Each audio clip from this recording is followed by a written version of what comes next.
Downtown Houston, Texas, the place to be and where the best team in the American League resides. And tonight, the mythical second half of the baseball season begins as the Houston Astros welcome in the Minnesota Twins it's always a great night for baseball here at Minute Maid. And the Astros start the second half with a historic lead of 16 and a half games as they go to work tonight.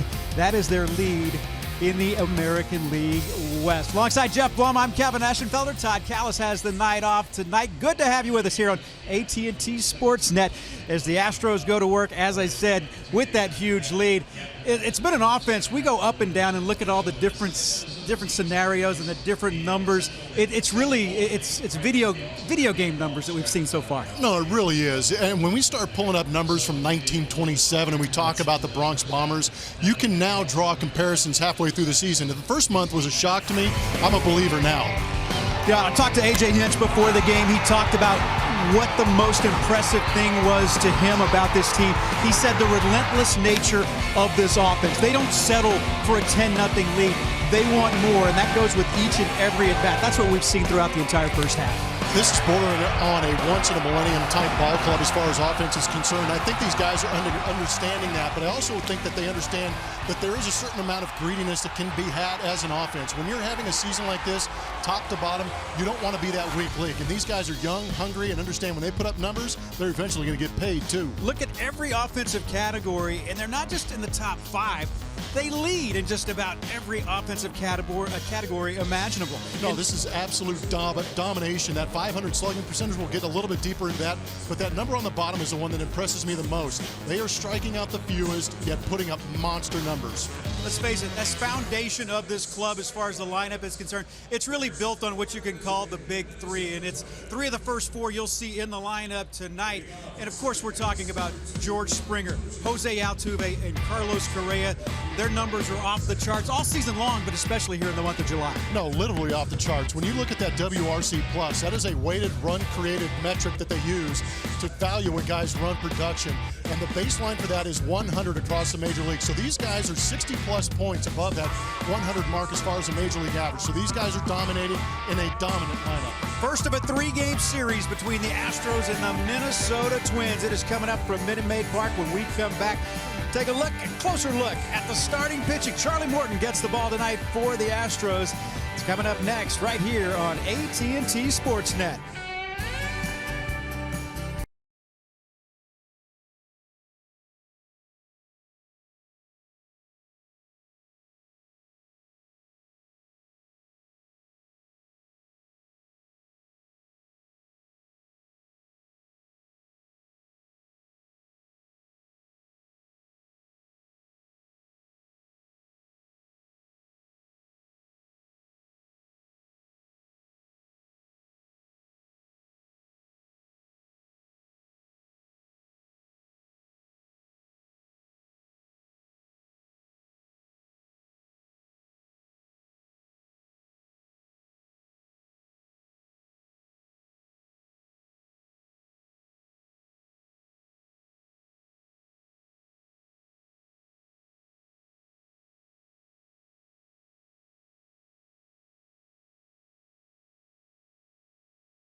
The Astros and the Minnesota Twins are about to play game one of this weekend series as they kick off the second half of the season here. Last time these two teams faced off was up in Minnesota, and the Astros were rude guests, dropping 40 runs on the Twins in 3 games. So they'll be looking for a little payback in this series for sure, and they'll try to get some tonight against Charlie Morton, but that won't be easy if Morton continues to pitch the way he has been pitching. In fact, Morton is a guy that the Astros are glad to have back. They've been dealing with a ton of injuries. 4 of the 5 guys they were counting on to be part of their starting rotation coming out of spring training have missed significant time, starting with Dallas Keuchel, of course, who was 9-0, but he's also missed 7 starts. Lance McCullers missed a couple of starts with a back issue, and Colin McHugh has yet to take the mound in a major league game this season. He's been dealing with an elbow problem, but he's very close to coming back. And then Morton has also missed 7 starts, but made his return from the DL in Toronto. His first start back, he pitched very well, picked up right where he left off. Through 6 sharp innings, gave up just 1 earned run, struck out 3 and walked 2. The 3 strikeouts was a little bit low for him because he's had a good year in terms of the strikeouts. He's averaging 9.61 per 9 innings. Astros won this game 12-2. And Morton now has a 5-game winning streak over his last 5 starts. The most important thing about that start in Toronto was the fact that he felt no ill effects at all of the lat strain that put him on the DL. He said he felt great, and he is ready to go once again tonight. So we'll see if the Astros can keep the momentum going tonight.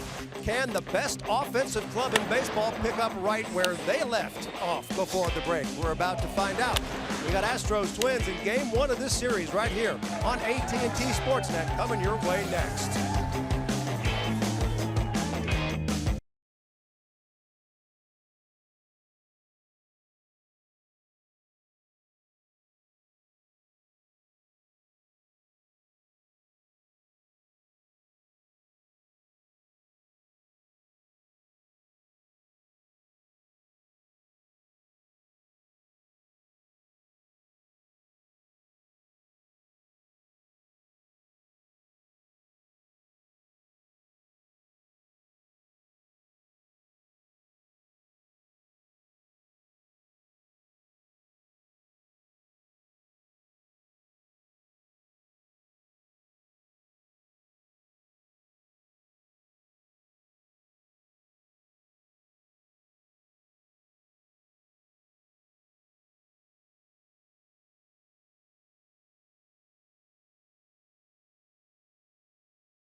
AT&T Sportsnet is brought to you by Toyota. Let's go places. By Whataburger. The burger you've been craving is back at Whataburger. The sweet and spicy bacon burger, now an all-time favorite. And by Southwest. Yes to low fares with nothing to hide. That's transparency.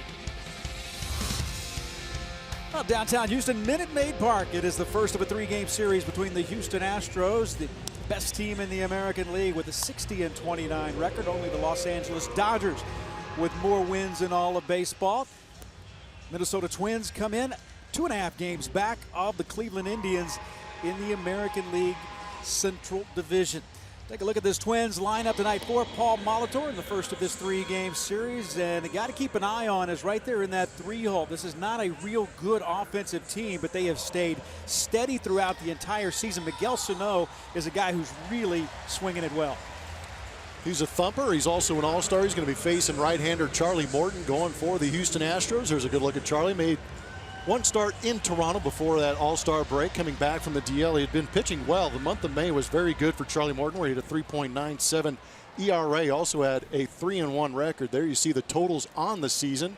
Opponents at 250. And also remember, Charlie Morton missing a couple starts. That arm is healthy and the velocity is still up.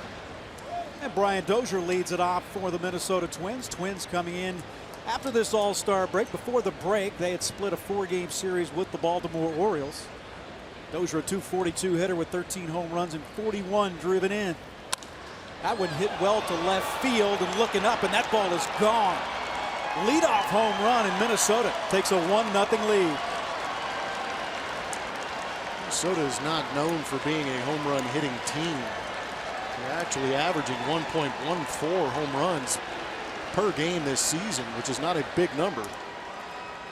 And Dozier jumped on that first fastball that he saw. You can see it on our MD Anderson strike zone. Trying to stay away, but that one sank right back over that middle third. Dozier, notorious home run hitter for a second baseman, drives it out of here. 9th home run allowed by Morton in his 11 previous starts. Well, here's Zach Granite still looking for his first major league hit. Just 0 for 2. He was recalled from Rochester, AAA Rochester, right before the break. In the 2 games this season, 0 for 4.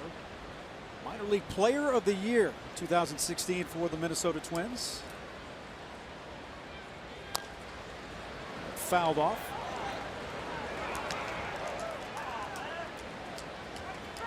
Granite recalled on July 8th from Rochester. He was hitting .360 in the minor leagues.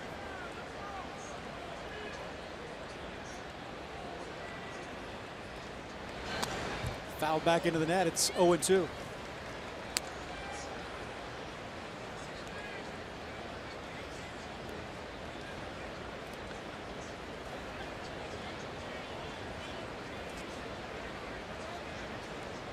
It's a quick 3-game road trip for the Minnesota Twins. We'll head back to take on the New York Yankees back in Minnesota. Twins are a good road team. In fact, there's only one team in the American League with a better road record than Minnesota. That's the Houston Astros.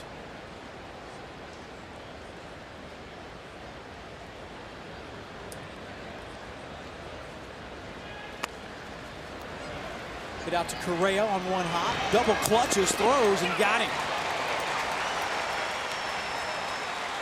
You might be taking a look at that. Granite was moving pretty well down the first base line.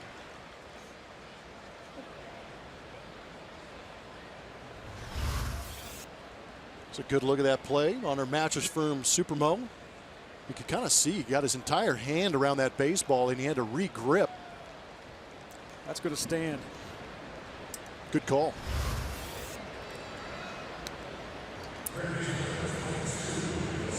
So 1 away after the leadoff home run by Brian Dozier, and that'll bring up the All-Star Miguel Sano. Sano, a .276 hitter, well over 300 here in the month of July.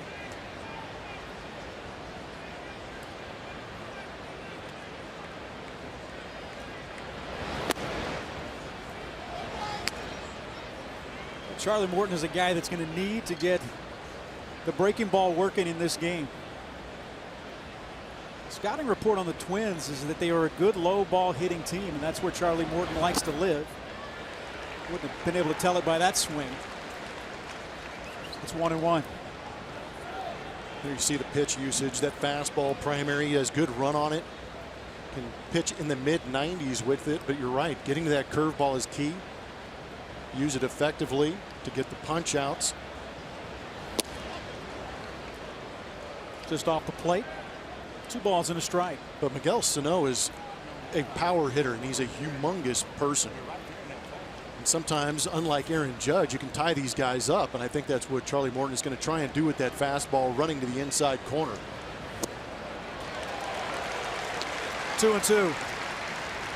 And if he gets Sano conscious on the inside corner, he'll get these swings on the sliders. See that pitch sweeping across the zone? But that front hip for the hitter flying out.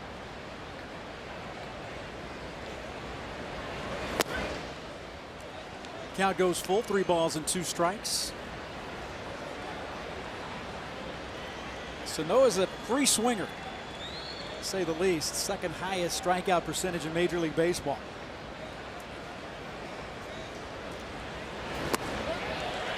He offered it that one. 2 outs. You kind of see the sequence happening, in, out, in, out. Good job by Charlie Morton setting him up, working well with the veteran Brian McCann back there to get the punch out.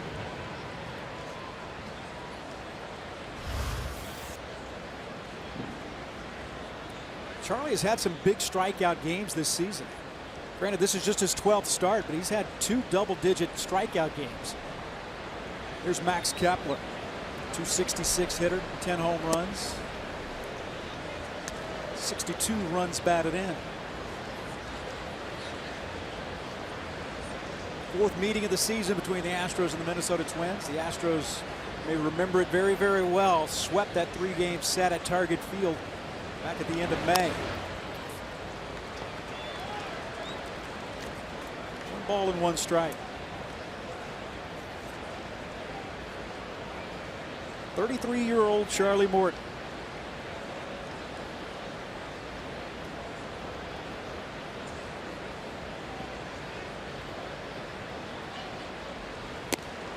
This is high. Spoke about the strikeouts, and he's coming into this game 68 punch-outs in 63 2/3 innings. It's a pretty good rate. He's right at 9.6 per 9 innings this season, which is really well above where he's ever been before. Well, 2016, it's going to be a wash for me because he was hurt that entire year. But if you go back to 2015, he was at 6.7 punch-outs per 9 innings. And I faced Charlie Morton when he was a standard sinker-slider type guy. Didn't have much on the velocity, was able to locate that sinker on both sides, but that is a huge spike, and it's all due to the velocity.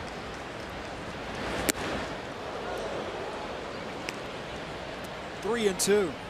That was an attention getter. You want to raise eye levels. It's going to scare some guys off getting up around that net. Full count, 2 outs. We'll do it again. Brian Dozier led off the first inning with a solo home run, and it's 1-0 Minnesota. Be hard for him to lead off with anything but a solo home run. Get it out of the ballpark. It would be. Was it a 4-point homer? He didn't hit it that far. Ball 4.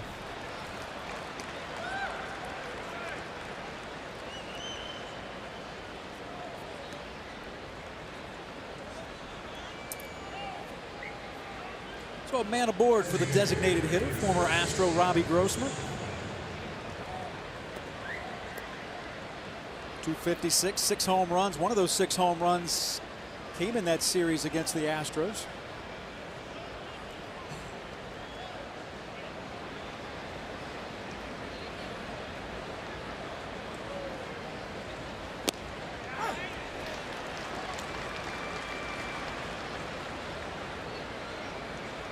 Talked about the Minnesota Twins offense not being one of those prolific offenses that goes out there and scores a tons of runs and puts teams away.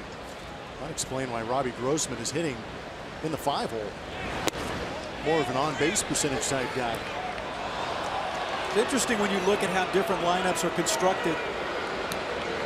The way Paul Molitor puts this lineup together, given the tools that he has. This has been a Minnesota team that's really been consistent all season long. Borderline right there. The body definitely swung at it. Kepler's got 3 stolen bases in 4 tries.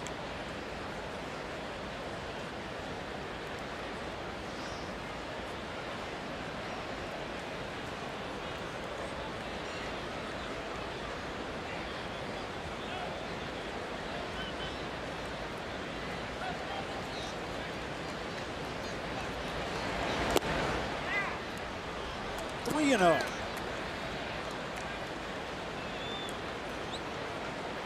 2 balls and 1 strike. They got 3-0 here on the scoreboard here at Minute Maid. See if they change that. They do. 2 balls and 1 strike.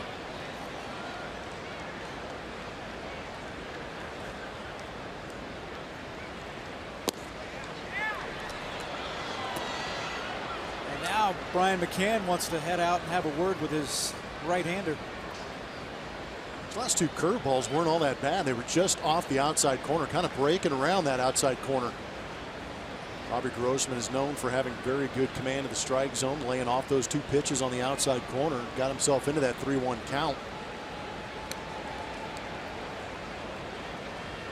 Well, you talked about it. Morton making his 2nd start since coming off the disabled list. Very solid in that game against Toronto. The Astros split that 4-game series north of the border. That is outside. There's 2 on with 2 outs. Took Max Kepler a second to look in and say, okay, that was ball 4, wasn't it? Bring up Kenny Vargas. This is a big man to fill up a batter's box. Yeah, between him and Sano, that'd be a good matchup down low on the post.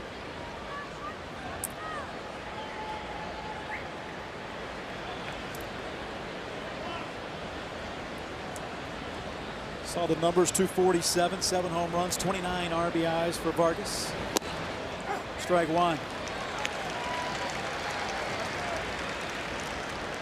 First innings have been good for Charlie Morton this season, allowing a 2.45 ERA, but the opponent batting average is at 225. He actually gets better 2nd, 3rd, 4th, 5th innings. Trying to get out of some trouble here, and for the most part, it's self-inflicted. It's got to be tough. He worked himself back in a couple of rehab starts, started right before the All-Star break, and then got another extended break, so might have a little bit of trouble getting that release point back. It's one thing to go out and work in the bullpen, but another thing to be on the mound with this high-stress situation. Look at it. Bat goes flying into right field. It's a foul ball.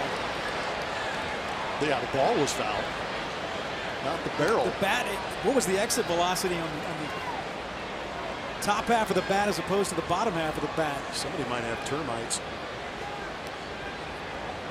It's a bad piece of wood to go flying that far. It went farther than the baseball. Now you guys hear me talking about kitchens. That is all up in the kitchen of Vargas right there. That bat landed 30 feet into the grass in right field. About as deep as where Altuve is playing right now.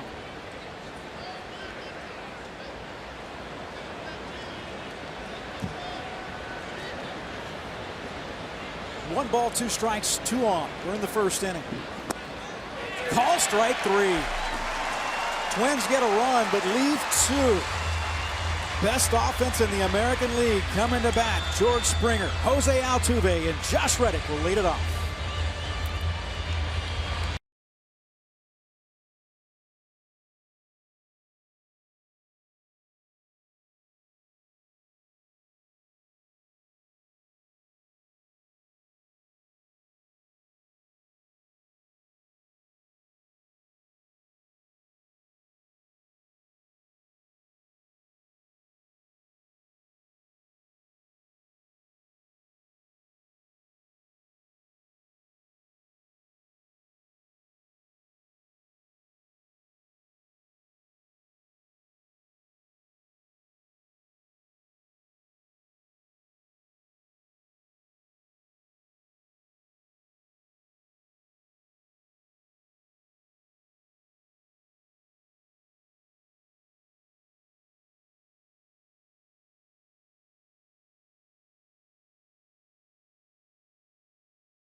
Astros starting lineup as we take a look. Up and down they go. We start the 2nd half of the season like this, and no one hotter right now. And take your pick. There's a lot to pick from. Carlos Correa right now In the month of July, hitting 14 for 28. He is hitting 500, and his numbers don't even stand off the charts when it comes to looking at the rest of the numbers up and down this lineup. Is Springer, Altuve, and Reddick, Correa, McCann, and Beltran. Yuli Gurriel is in there along with Marwin Gonzalez and Alex Bregman, and they will face Jose Barrios, facing the Astros for the second time this season. Youngster is proven to solidify this rotation for the Minnesota Twins, doing a very good job in those 11 starts, 8-2 record. He's getting some healthy run support, fastball, curveball, changeup. Fastball comes in there averaging almost 94 miles an hour. And the last time he faced the Astros, he went five innings, giving up 4 earned runs. Astros worked him for 4 walks.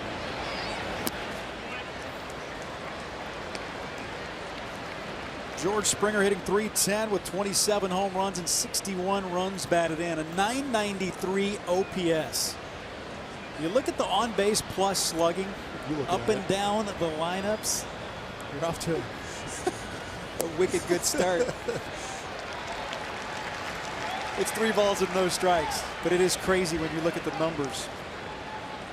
No, these numbers, they're making guys who play the game and have played the game look at them a little bit closer, because they're so hard to believe how inflated they are.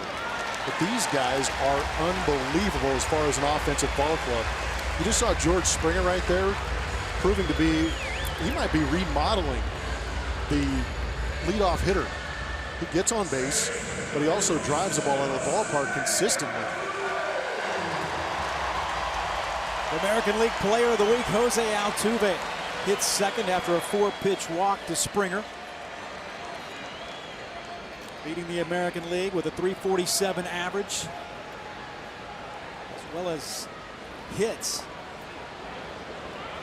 Throw over, it was close, not close enough. In that 3-game series in Minnesota, the Astros scored a franchise record 40 runs in that 3-game set.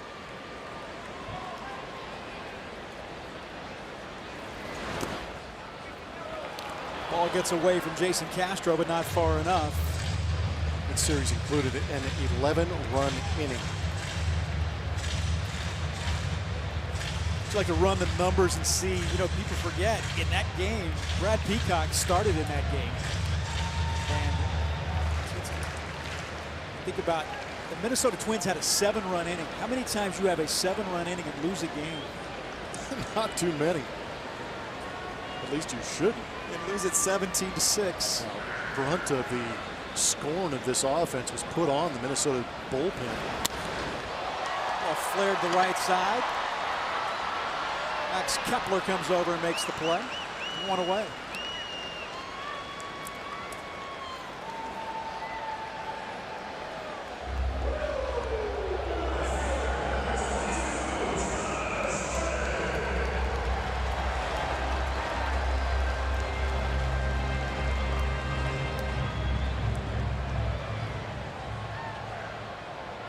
Numbers go on and on. We talked about the big 3 in the Open. The big 3 are leading in the big 3 categories.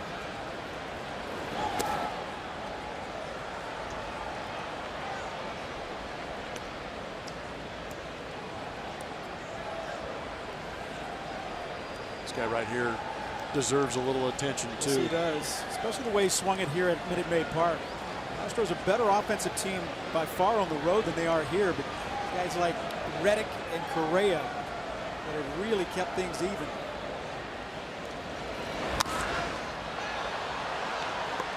High pop up,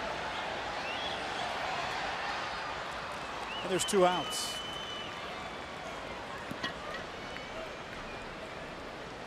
I'll bring up Carlos Correa.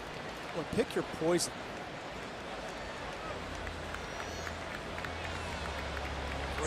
Off his first All-Star appearance in Miami. Good to see he and Altuve. Does it mean to those guys just look like they were having the time of their life? Springer too. Hey, Devo getting some run as well.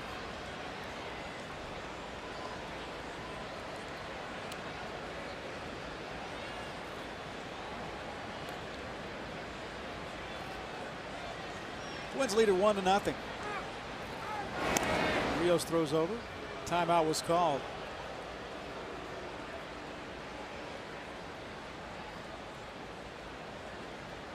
The Twins, one of the surprise teams in Major League Baseball. They had 22 wins at the All-Star break a year ago. About 2.5 games back of the Cleveland Indians, the American League Central Division.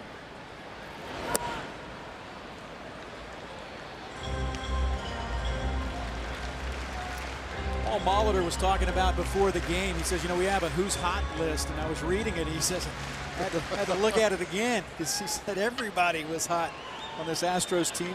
He said these are the kind of numbers they put up in American Legion ball, not American League ball. I thought that was a great line.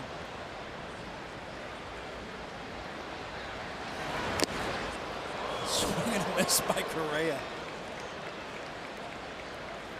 A little excited, didn't he? Fastball up, he went after it, but it looked like the spikes maybe either got caught in the box or he's slipping around a little bit.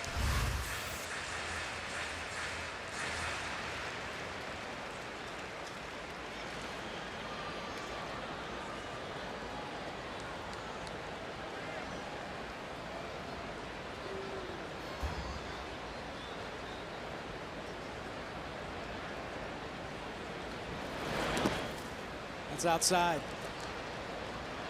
Correa is 14 for 28 in the 8 games that he has played here in the month of July. Check it, 7 games he has played in the month of July, hitting .500.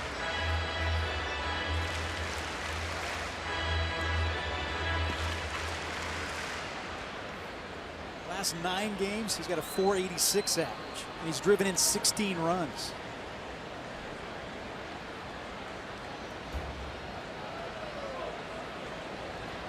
The 2-1. 3-1.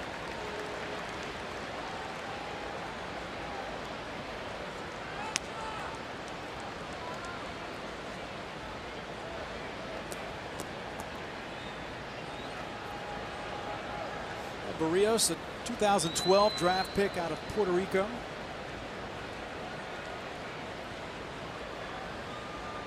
He was the compensatory pick. He was the 32nd player taken. That was the draft. Obviously, the man that he is facing, fellow countryman Carlos Correa, was the #1 overall pick.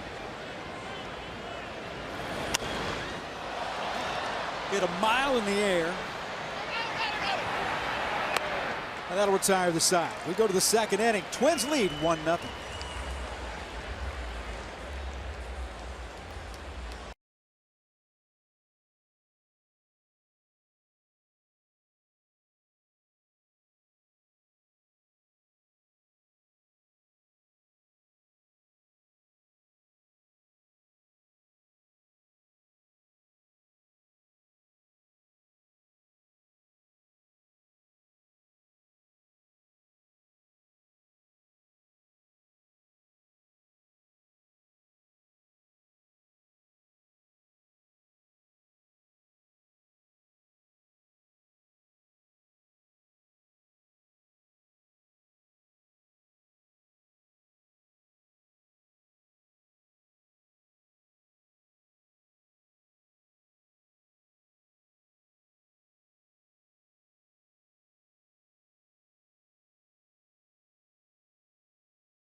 We move to the second. Twins on top of the Astros 1-0. It's a big day in Houston. Not only does the second half of the baseball season get started, but we're welcoming Chris Paul to Houston, who had a very nice first effort out here at Minute Maid Park by throwing out the first pitch tonight.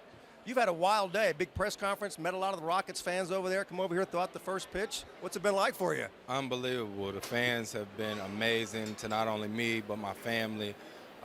Wish we had a game today.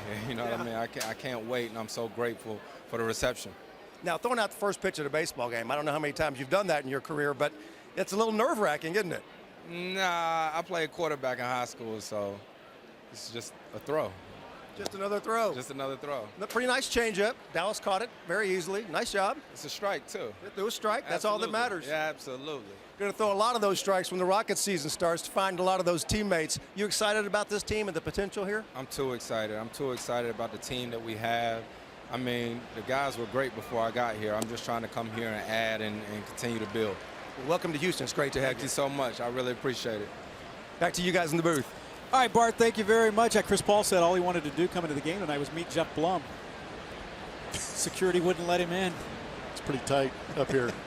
It's new rebranding, new security. AT&T Sportsnet security. Oh, by the way, Jorge Polanco. That was after he said who? Leading it off. Leading it off here in the second inning. Minnesota Twins on top 1-0. Got a leadoff home run from Brian Dozier in the first in a 29-pitch first inning. Look What's going on here? There's your netting right there. It pays off. I think he threw that at AJ on purpose. AJ went running for the hills. Blame him. That ball hit, or that bat hit way up on the netting. 4.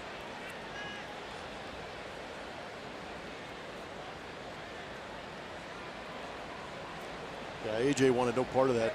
I think more and more ballparks you're going to see have that netting right there. Please. For that exact reason right there. I do believe that that netting is going to be something we look at a decade from now and say, can you believe we never had that? Can you believe those seats were not netted off? Especially this day and age with the handheld devices. It's a good look at it. These kids Selfie these time. days.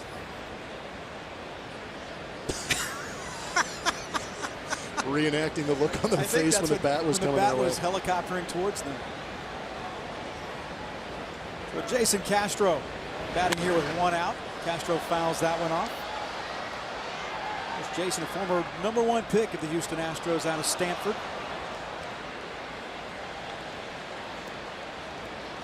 Good talking to him in the clubhouse before the game. Still keeps a home here in Houston. So it's nice to open out of the break, get a chance to spend some downtime here in town.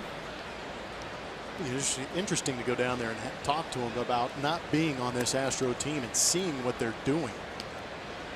Because this is not the ball club that Jason Castro left. I think the important thing to look at too is just, or the most impressive thing to look at is just the maturity of guys like that. And I mean maturity, I mean baseball maturity, growing into their own. With guys like Carlos Correa, Altuve's been there. But to just tweak a couple of things, you bring in Beltran, you bring in Brian McCann, you bring in Josh Reddick, and how much that has lengthened this lineup. It's lengthened it, basically it's lengthened it 1 through 9, especially when you throw in Marwin Gonzalez in the season he's having this year. Man, yeah. Well, it's just crazy as an organization like the Houston Astros to have a game plan that they've been putting together for the last 4 or 5 years, and then to go out and say we want to get a couple more complementary pieces and have them impact the team as well as they have had was pretty impressive. Jason Castro goes down swinging, 4th strikeout of the night for Charlie Morton. A little bit of a power cutter, maybe a slider down and in. Castro to swing over the top.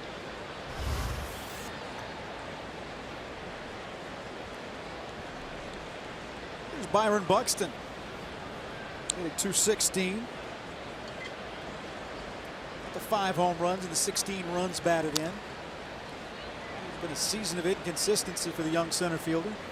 A lot of swings and misses. And that might be why you're seeing him swing early against Charlie Morton. He's not going to waste much time and see what guys have. He's going to try and attack the fastball early, because he has a tendency when he gets into those 2-strike counts of turning it into a punch out. No balls and 2 strikes. Remember, Buxton was the #2 player taken in that 2012 draft. Correa went #1. That was I was looking back at that draft, particularly the first round. You would look at it. That really was a good first round. Look at guys, it didn't take them long to get to the big leagues. There's a lot of speculation on whether or not Byron Buxton was going to be a Houston Astro. Sure. Again, giving credit to the scouting department and Jeff Luhnow and his analytics crew.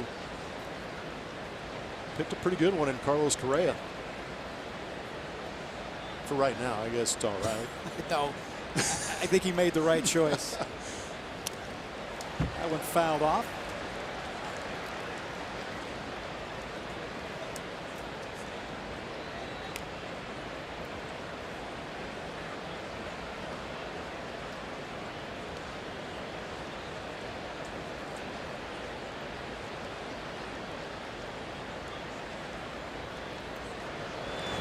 Swing and a miss, got him. Morton strikes out the side. He's got 5 punch outs. Twins lead 1-0.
Leading the Astros 1-0. Good to have you with us here on AT&T Sportsnet. Kevin Ashenfelder, Jeff Blum, and Bart Ennis with you here at Minute Maid Park as we start the second half of the season. Astros going for win number 61 tonight. Brian McCann leads it off here in the second. Takes strike one. Barrios worked around a leadoff walk by George Springer in the first inning. He's working here in the second. McCann fouls that one back.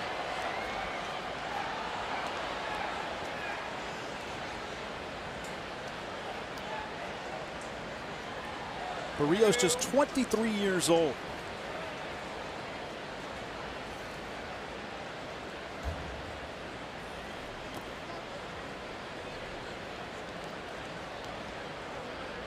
Check the appeal. It's 1-2 strikes.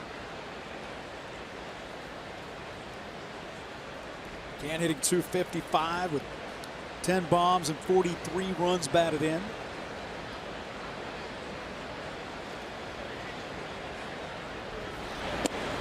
Swing and a miss. Got him. One out here in the second inning. Well, season tickets for the 2018 season are now on sale. Fans who purchase season tickets can enjoy many season ticket holder benefits like guaranteed 2017 postseason priority access. Visit astros.com/season tickets for more information. I think we buried the lead there. Postseason access. That's outside to Carlos Beltran. Carlos, a .227 hitter. He's got 11 home runs. 35 runs batted in. The switch hitter. All of his home runs this season have come batting left-handed.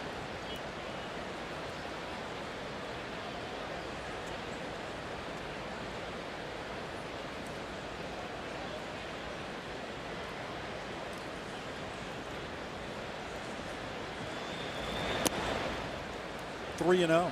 Be curious to see if Carlos makes any adjustments moving forward here in the second half of this season. Obviously not putting up numbers that he is accustomed to as far as a 227 average. Double-digit homers are nice, but the right-handed swing is yet to come around. Not getting too many of those starts because there's Evan Gattis in that lineup who they can put in that DA spot.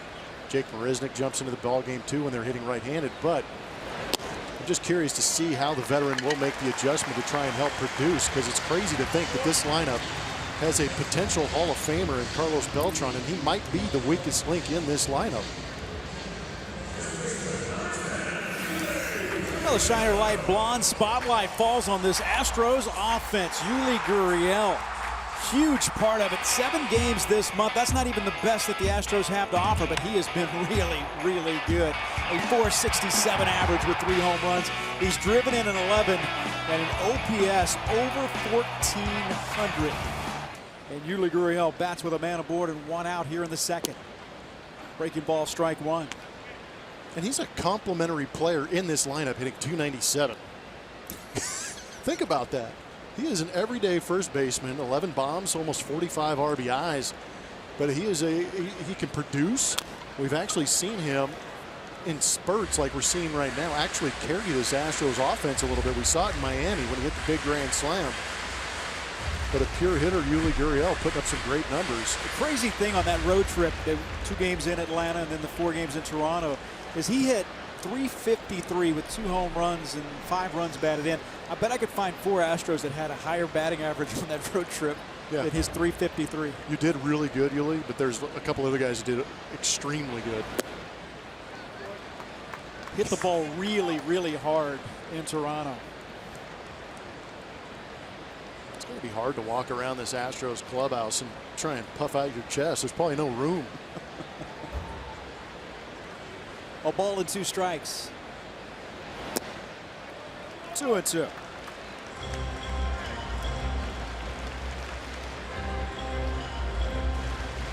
Fans out to see the best team in the American League start the second half of the season.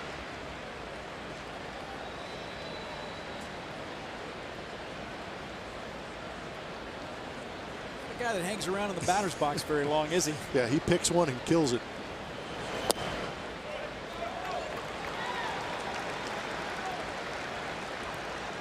Two things that we've learned about Yuli.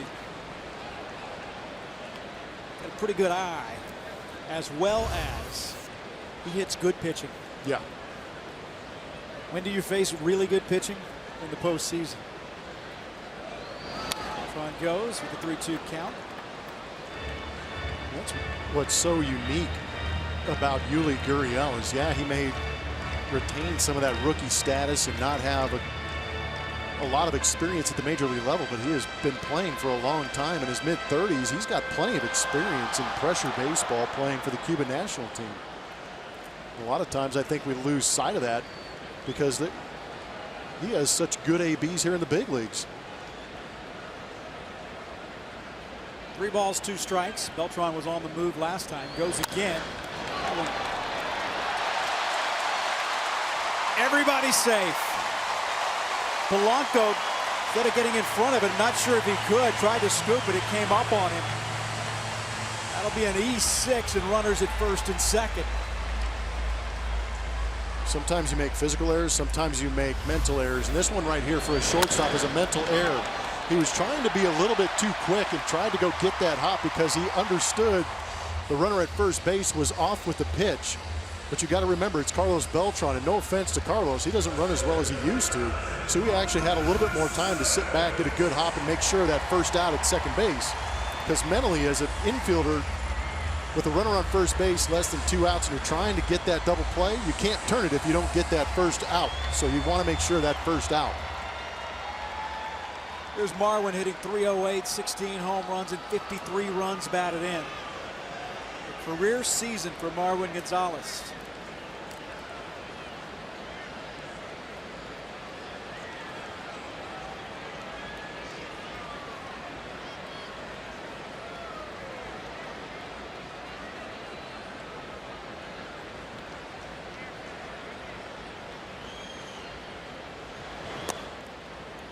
The ball misses outside. Marwin in the middle of a 17-game on-base streak. There's the number that may stand out above all. This team hitting .295. That is crazy as a team with runners in scoring position. It's extremely good.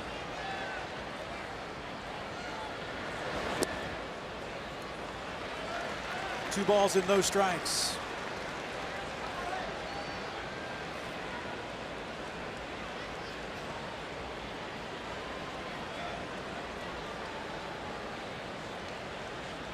It's not just been about quantity with Marwin either. You look at the quality times at bats that he's come up with. Grand slam against the Texas Rangers. Big hits when they needed it.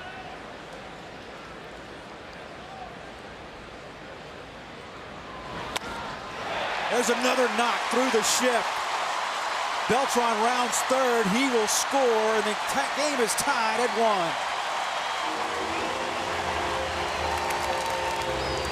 And again, the Astros taking advantage of miscues by the opposing team. Error on the shortstop Polanco leads to a runner being in scoring position in Carlos Beltran. And even with the shift on, we talked about Marwin being clutch. This is clutch right here. Every guy in this lineup is accountable to each other. And this is what happens when you are accountable. This is just the beginning. 3 quality ABs back to back to back lead to the first run for the Astros. Alex Bregman takes strike 1.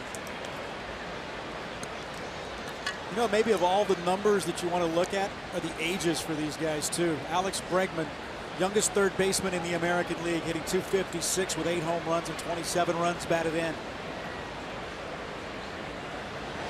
Bats with Yuli in scoring position. A ball and a strike.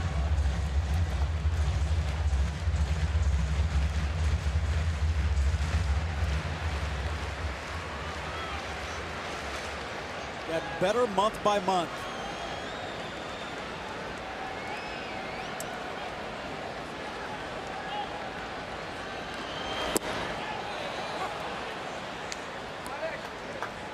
One and two. Inning started with Brian McCann striking out. And Carlos Beltran walked, went to second on that E6 and a fielder's choice. And Marwin with his 54th RBI of the season, an RBI single to right. The Astros have tied it at 1. Bregman down the left field line, and that is foul.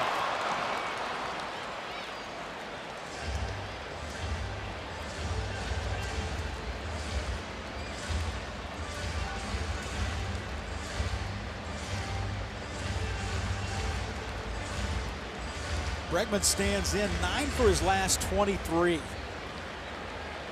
Is a .391 average. That's what he hit on that road trip.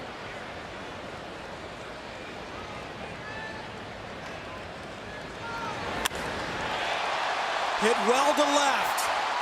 Off the wall. This will score 1, and the Astros take a 2-1 lead.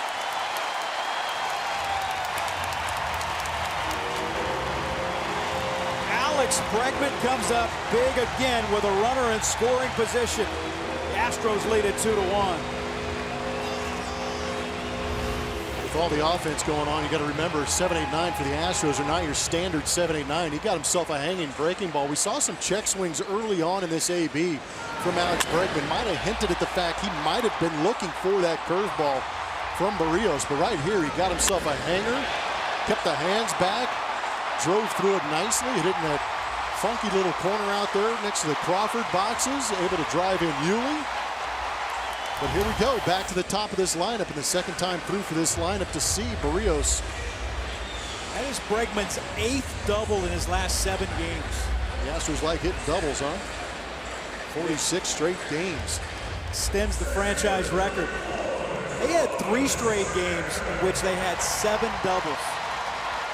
That's ridiculous. And that's how you get a .500 slugging percentage. Yes, you got to drive the ball out of the ballpark, but those doubles count too. To get bases, yeah.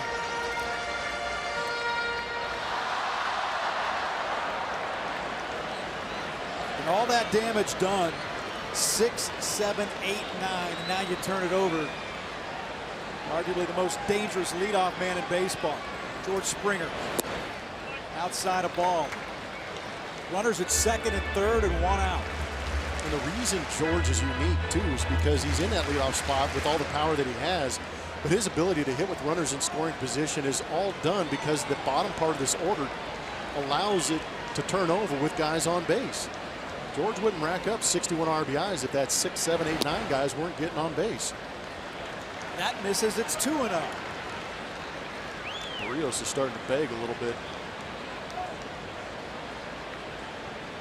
Springer, a 7-game hitting streak. It's one thing to picking up a hit here, a hit there. He's hitting .548 during that 7-game hitting streak. He walked his first at bat in the first.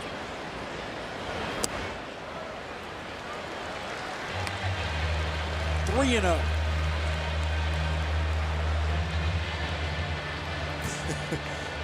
Just thinking in my head, 3-0 counts. There's been a lot of them this year. I wonder if AJ's ever put the red light on, unless maybe the score was out of control and he didn't want to. Other than that would be the only reason. That would be the only reason I think that he would put that red light on. 347 hitter waits on deck. There's a swing and a miss. You just saw a 3-0 breaking ball. R-E-S-P-E-C-T. That's exactly what it is. Or it could be F-E-A-R. George knew it too. He got himself a little bit of a chuckle. You get those 3-0 counts and you get the green light. You go into that little league mode where you say, I'm swinging at the next pitch no matter where it is. As hard as possible. Yeah.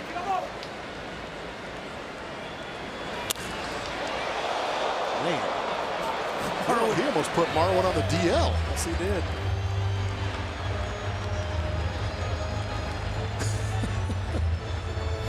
Watch this. Hot potato. Look at him looking in. You look at him. Here's your angle.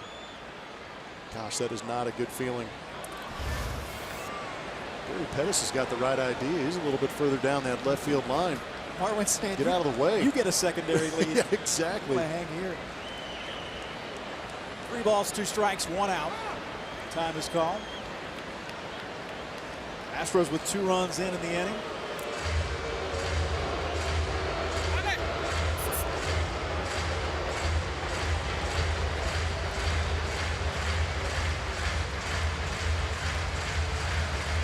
I wonder if Castro asked Barrios, do you have anything that can miss his barrel? 163, a plus 163 for the Astros, and the Twins, where they are right now at minus 61. That means they've been very, very good in 1-run games. They are 10-5 in 1-run games. They've been outscored by 61 runs this season. They fouled off. The Astros are just plus 18 in that last game they played before the break. Kind of pushed them over the top. Put them in the lead. You think about it, the Astros were plus 24 in the series that they played against them.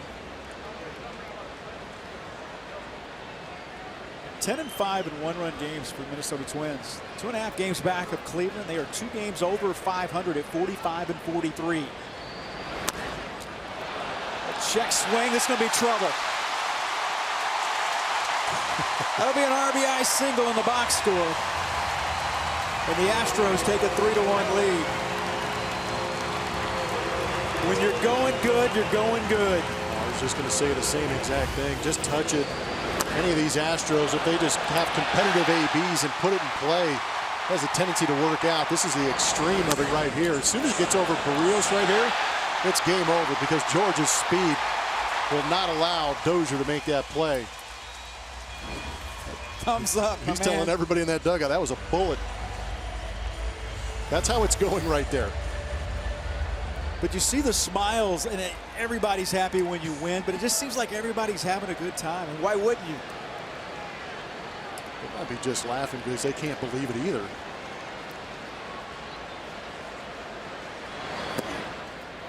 One and 0. That may be the most accurate thing that's been said tonight. You don't question it, you just enjoy the ride. Oh, absolutely. Astros on top 3-1 here in the second inning. This game is extremely hard. The Astros are trying to change your mind. Altuve flying to right in his first at bat. It's inside, 2-0.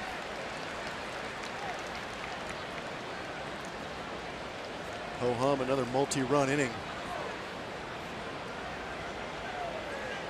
Minnesota Twins in 1961 moved to Minnesota. No one has had a higher career average against the Twins at .422 than Jose Altuve.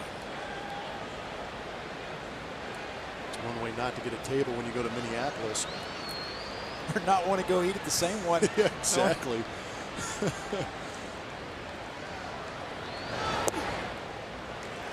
3-0. It's got to be frustrating for a young pitcher like Jose Barrios. He has a good fastball in the mid-90s, but he also has a very good breaking ball. But he's watching a team in the Houston Astros lay off some of his very, very good stuff and falling behind. Well, Correa on one of the historic runs with his 5 consecutive 3-hit games. Swing. Foul, that went off. 3-0.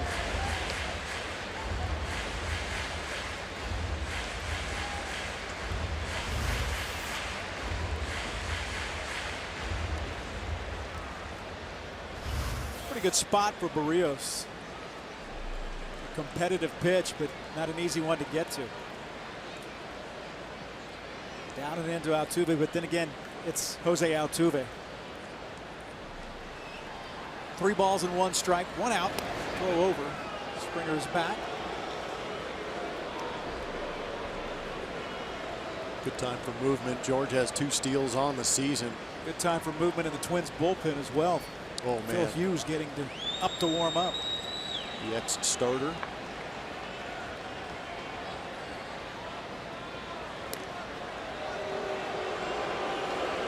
You know, in that 3-game series in Minneapolis, the Twins have been basically a 500 club since then. But you remember the Astros went in there and just absolutely wrecked that bullpen.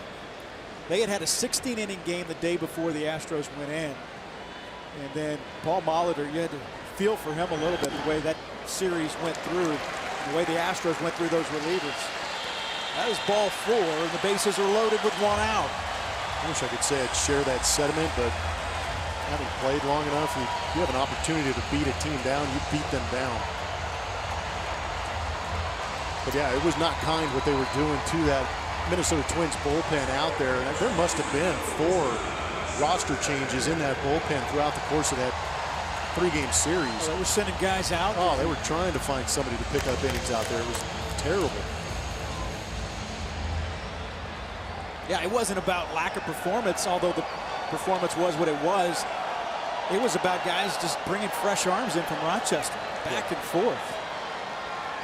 Josh Reddick with the bases loaded. 1 out, the Astros lead 3-1.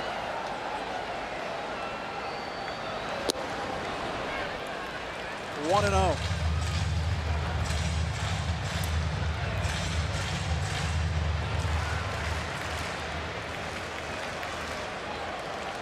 Reddick hitting .364 this month. That's after a .389 June. 1-1.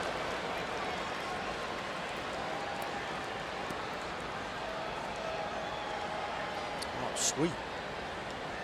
Championship belt is now on T-shirts.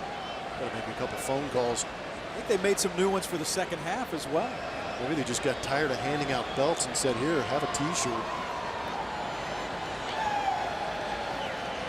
1 ball and 1 strike. 1-2.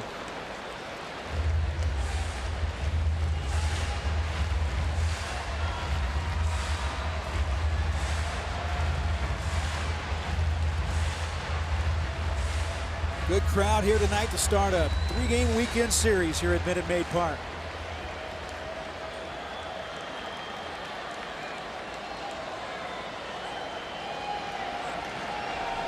Barrios with the 1-2 pitch.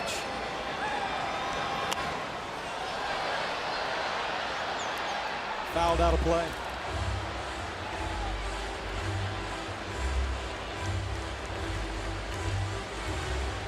Josh has been on a tear since coming off the disabled list.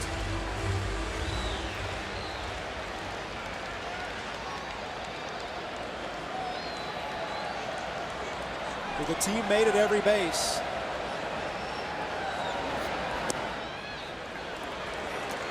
Two balls and two strikes.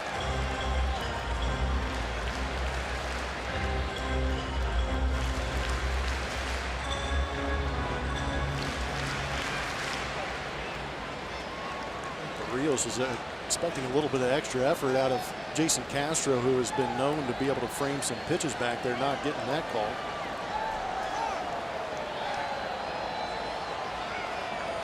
Reddick backs out. Barrios started in that series. That was on May 30th. That was the day after the Memorial Day miracle, or meltdown, depending on which side you were looking at that Exactly. time. Gave up 4 runs on 5 hits and 5 innings of work.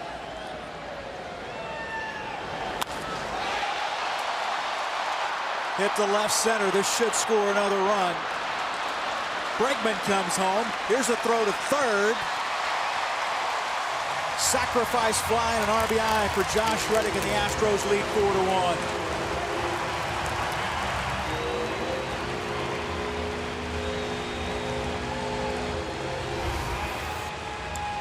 Even the Astros outs are positive. Josh Reddick doing a good job right here, elevating the outfield, knowing he has a runner on third base, less than 2 outs.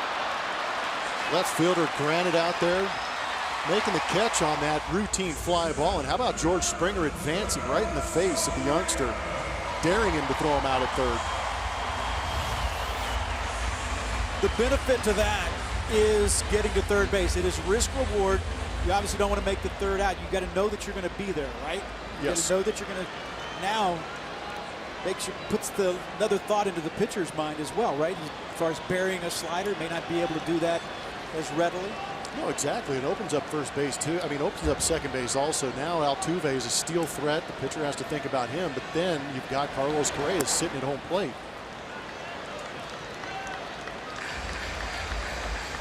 I like having the left-handed hitting McCann behind Carlos Correa in these situations, just in the sense that if Altuve does decide to steal second base, opens up first, they choose to walk Carlos Correa, you've got a pretty lethal left-handed bat and Brian McCann waiting on deck.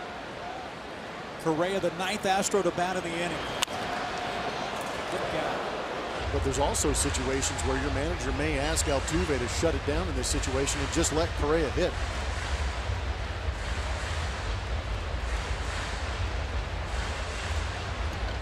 That might be why. 308. 2-out hits are lethal. Oh, they're backbreakers. The Astros hitting 308 in those situations. Runners in scoring position.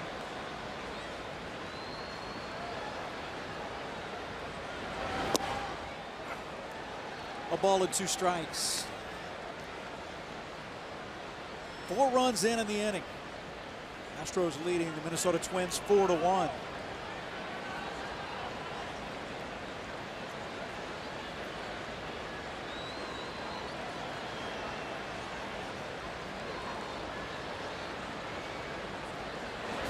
Throw over. George Springer even took a closer look at that one, watching how Vargas was going to handle that baseball at first base. He got about 30 feet down the line. Just in case. It's another way to put pressure on the defense.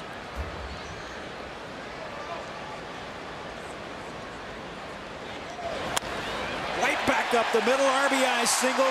Altuve turns the corner. He'll go to third. Runners at first and third. It's a 5-run inning, and the Astros lead 5-1.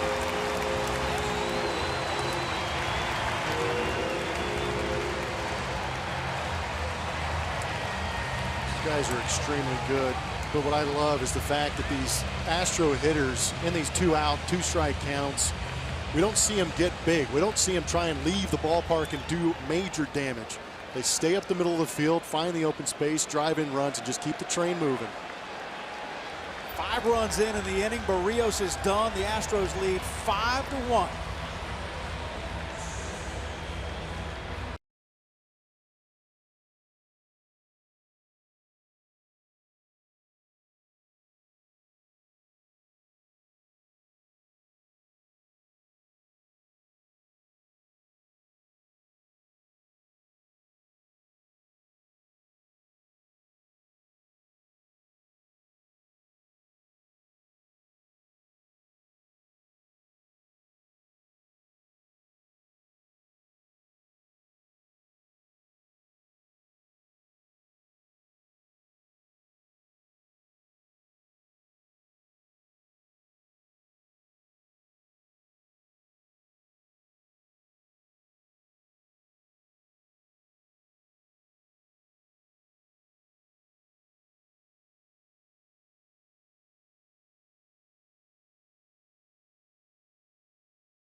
Presented to you by Toyota.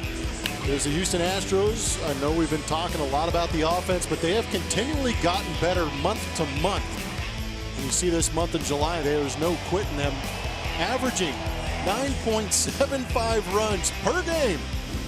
And with that OPS over 1,000, they are leading Major League Baseball. They like to come into some ballparks and announce their presence with plenty of authority, 1 through 9. And I honestly could watch these highlights all day long. There are pitches all over the strike zone, but they are all pitches getting barreled up. These guys are relentless, like A.J. Hinch likes to say. They do not give away any ABs. It was amazing to watch that Sunday game in Toronto that they won 19-1. By the way, that 18-run difference was the largest. We have stats for everything. It was the largest run differential in a game prior to the All-Star break in Major League history.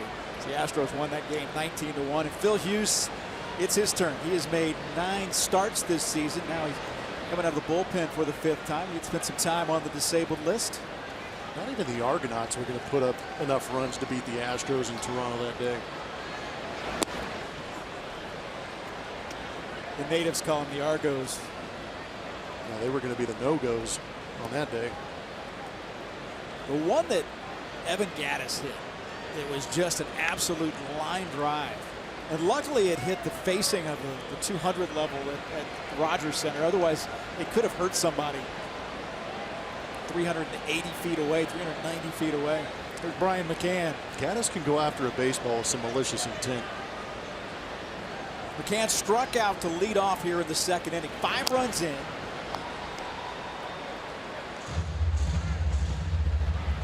Beltran, Gurriel, Marwin, Alex Bregman, and George Springer have all scored in the inning.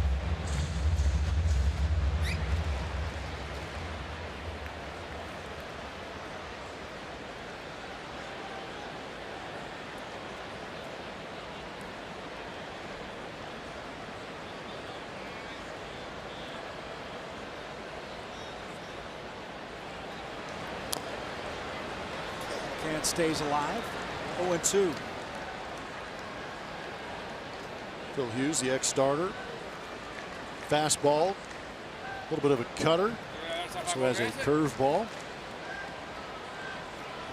Oh man, those are just ouch. Duck and cover. Don't answer the phone in the pen. If you've got any kind of camouflage and you're going out to that Minnesota bullpen, put it on.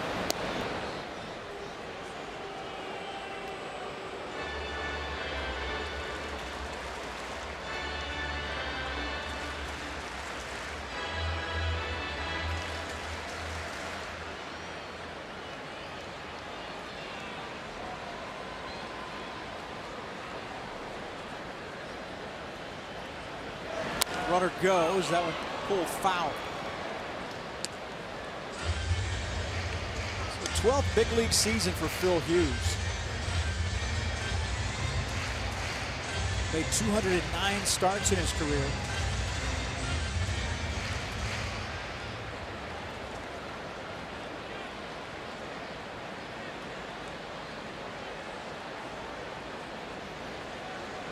First-round draft pick of the Yankees in 2004. McCann deep to right. Going back and gone.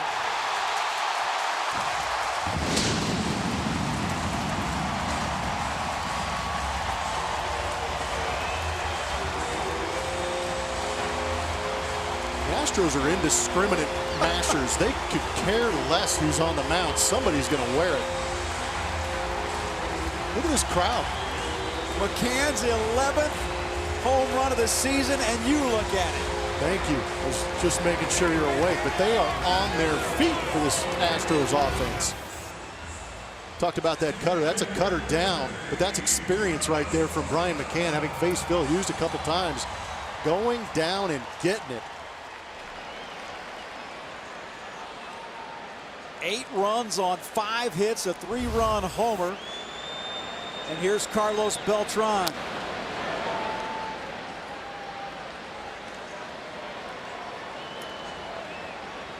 Even he said before the game in your conversation with him about, can you believe this? This is... No, he's literally, he came out of the dugout, and I just happened to be standing there, and he goes, He grabs him and he goes, "Can you believe what these guys are doing?" And this is a guy that has played on really good teams in Yes. Atlanta, really good teams in New York, a 7-time All-Star. This is not a bright-eyed, rookie that has never seen anything like that before. And he proceeded to tell me that he's got the best seat in the house. That one hit well to left. That'll bounce off the wall and a double for Carlos Beltran.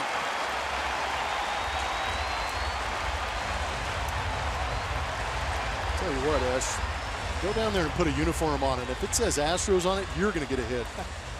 I don't know if I take it that far, but I see your point. Kind of slicing the other way, and here at Minute Maid Park, you're going to see left fielders play in that left center field gap. And granted, the first time through here as a rookie, getting a taste of how tough it is to play left field in front of that Crawford box. That ball slicing away from him. Beltran has already scored a run in this inning. Yuli Gurriel, who reached on a fielder's choice in an E6. He scored back earlier about 20 minutes ago as well. Ground ball to short. Polanco throws across, and that'll retire the side. But the Astros with 8 runs on 6 hits. They put a snowman on the board and they lead 8-1.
Third, and how about that for a big inning? It's Astros on top 8-1. Time now for the Chevy Stroh poll, and today we are asking you what second half storyline is the most intriguing to you? A, team chasing some history. B, George Springer chasing some leadoff position records. C, Dallas Keuchel returning. Or D, trade possibilities. Go to ATT Sportsnet SW to vote in today's Stroh poll. Guys, back to you. All right, Bart, thanks a lot. You almost won the lottery right there. Gosh, I had my money on him too. Astros with an 8-run second inning. They lead 8-1 as we go back to the top of the order, and Brian Dozier leads it off.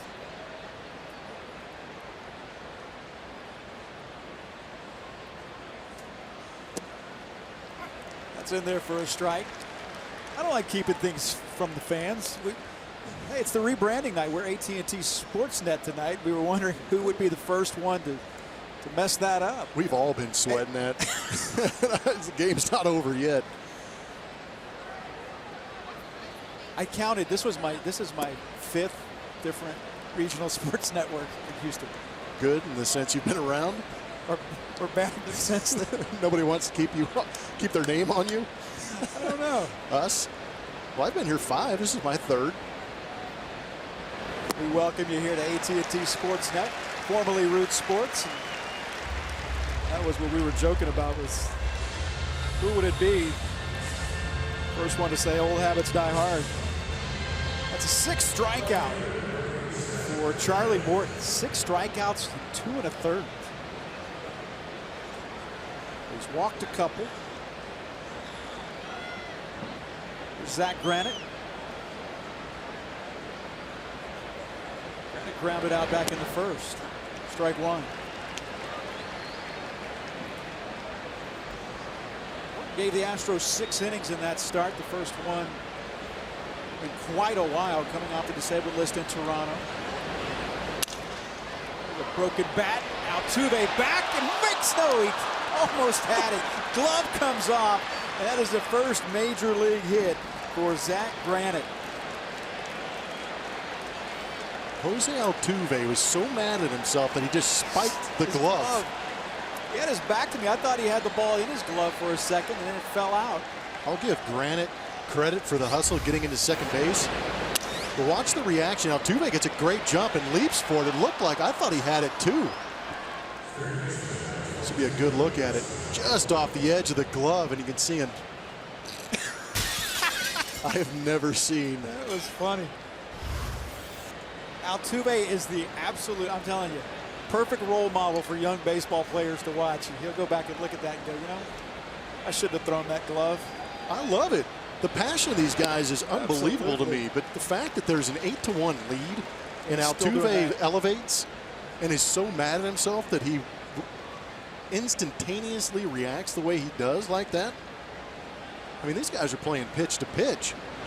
Miguel Sano, that's inside. Ball and a strike. Sano struck out in the first inning. Zach Granite stands at second with that broken bat double.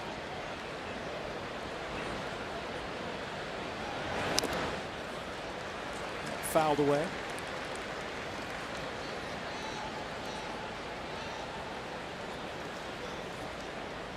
Sano, one of 3 All-Stars for the Minnesota Twins.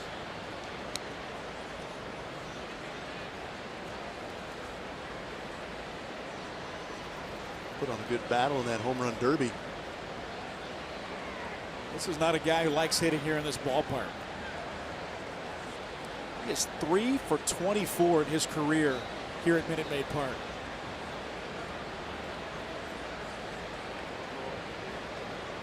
Just a .205 hitter against the Astros. Grounds that one out to Correa. Scoops and throws. There's 2 outs. Good pitch. Talked about Charlie Morton trying to pound that inside corner on Miguel Sano at 95 with some run on the arm side. Blows up Sano. Gets that ground ball. This would be a good look at that location down and in. But again, sometimes you can miss your spot with velocity and get away with it.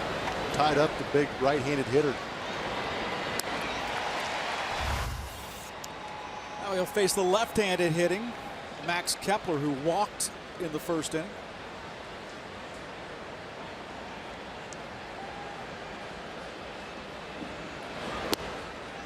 Strike one. Morton had a 29-pitch first inning. Kepler was a guy that walked. When he walked, he really worked that count in that first. 266 the average.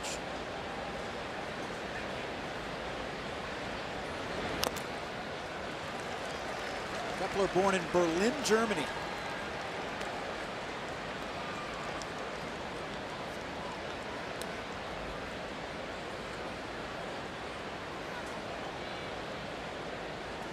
I like the way he plays the game. Has great at bats like you're talking about. Got some sneaky pop in there. Yeah, but not your conventional route to the big leagues.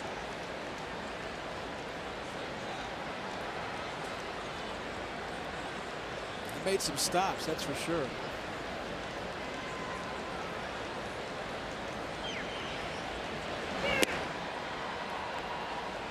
A ball and 2 strikes.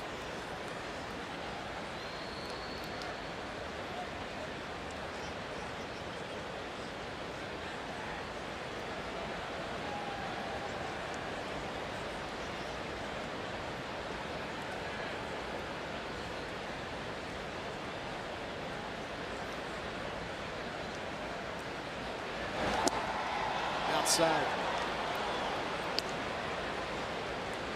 His parents were both ballet dancers, and they worked in a the same company in Berlin, same ballet company in Berlin. His mom is from San Antonio.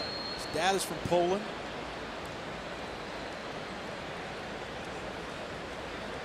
Started playing baseball at the age of 6 in Little League and punches out here. 8-1 Houston.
It was a big inning for the most prolific offense in Major League Baseball right now. Marwin Gonzalez driving in a run right there. Alex Bregman got himself a hanging breaking ball, shot that into left center field, scoring Yuli Gurriel. George Springer, not the hardest hit ball in the inning, but qualifies for a hit and an RBI. Then it was followed up by very good hitting in the 2-strike count and 2 outs, and then the big swing was off McCann's bat. I'm sorry, McCann's bat. What I typically call a McCann ball. Got a little ahead of myself there. An 8-run inning. In the last 4 games, the Astros have had at least a 6-run inning in 3 of the 4. What? They've scored at least 6 runs in an inning in 3 of their last 4 games. You saw that graphic, an 11-run inning and 9-run inning and 8-run inning. These guys are not afraid to put up multiple runs in 1 inning. There's Marwin, who had the RBI single in the 2nd inning. That drove in the Astros' first run of the night. Astros scoring 8 runs in that bottom of the 2nd inning. Chased the starter, Jose Barrios. Barrios finished his night. Marwin to center. Hit high, hit deep. Buxton is back. And it's gone.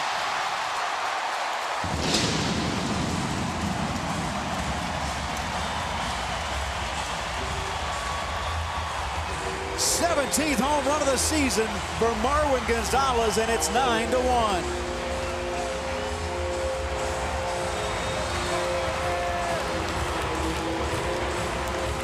Well, I appreciate Marwin letting us get some highlights in before he added one of his own. Center cut fastball driven deep to center field. Crawford Crushers are back at it. That one dead central.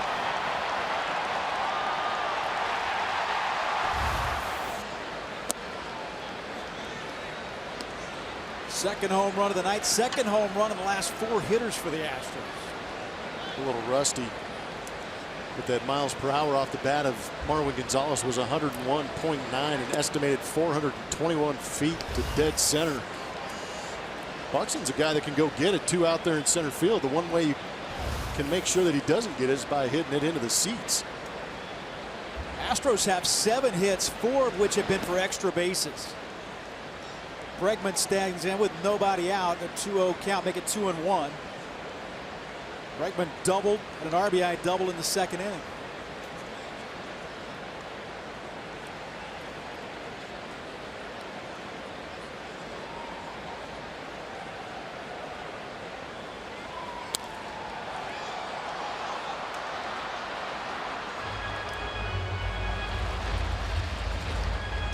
Astros continuing their streak of 2 base hits as a franchise.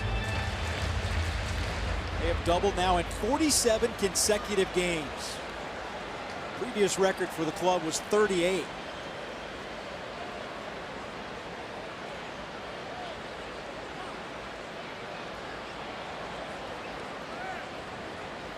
It's the 3rd longest in Major League history. 2001 Devil Rays, most recent, the best of that mark. 3 balls and 2 strikes.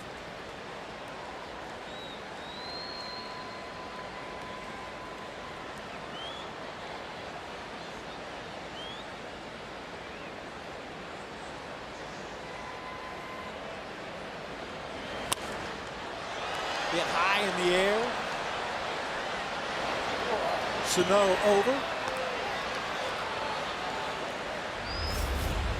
George Springer, we talked about the Astros offense in July, is led by this man right here, Superman George Springer, laying it out there at a .476 average, 3 bombs, 9 RBIs. That's on only 8 games this month. Playing a great center field, right field, left field, wherever you need him. First time All-Star. George is putting up MVP type numbers and not slowing down here in July. And the RBI single that went all of about 75 feet. Just tapped it with the bat, went off the plate and over Barrios' glove. RBI single in the scorebook.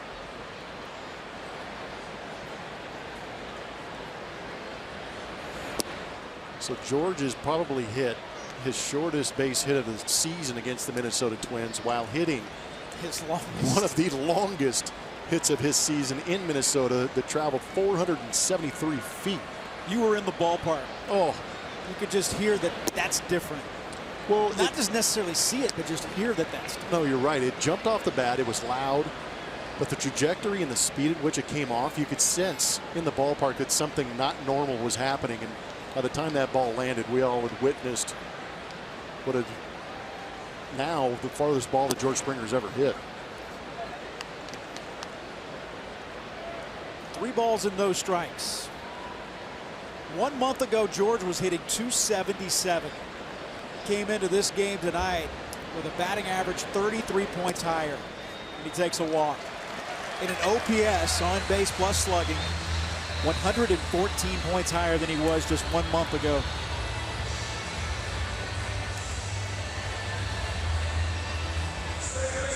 Yet he has the patience of a guy who doesn't have a lot of pop and is just trying to get on base.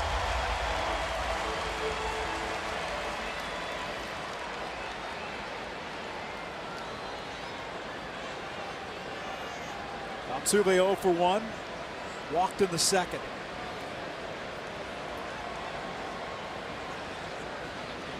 Phil Hughes in relief. Jose Barrios takes ball 1.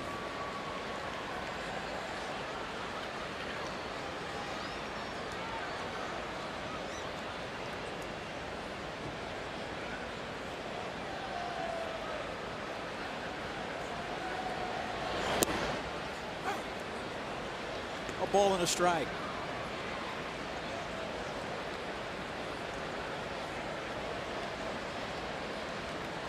Altuve hitting .500 here in the month of July, I beg your pardon, July. 16 for 32.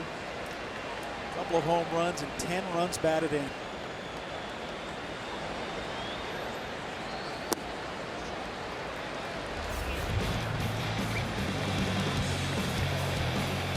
Oh yeah, this guy can hit.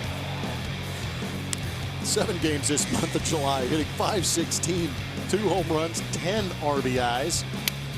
Just in case you're wondering if the little fella can still swing it.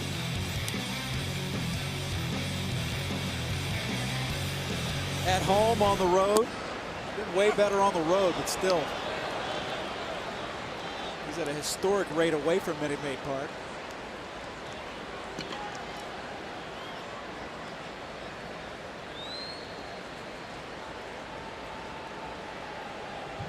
And that guy waits on deck. Who's hitting .325.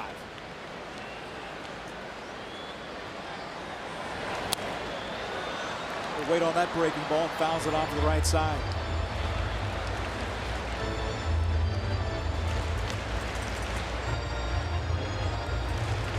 Talked to Jose before the game tonight. He really was very excited about the trip to Miami. He said he had a really good time. It was good to relax and get away and spend that time with his all-star teammates. Really a chance to share it with that infield. I thought was that he and Correa and Springer. There's a base hit to left. Chris Davinsky, Dallas Keuchel obviously didn't get a chance to pitch in the all-star game, but also Lance McCullers. I agree. You could really sense the fact, obviously Altuve is the salty veteran when it comes to all-star games, but he really had an opportunity to share that with those guys, and I think he truly appreciated it. You could see the joy when these guys play on a regular basis, but it looked like there was a little more emphasis on having a good time and allowing those guys to really embrace that first opportunity in their first all-star game for Springer, Correa, Davinsky, McCullers. Well, the 117th hit of the season for Jose Altuve. That brings up Josh Reddick. A sacrifice fly in that second inning. 8-run second inning. The Astros with 8 in the second. One more here in the third. They have runners at first and second with 1 out. Minnesota starter Jose Barrios lasted just an inning and 2/3. Strike 1 to Reddick.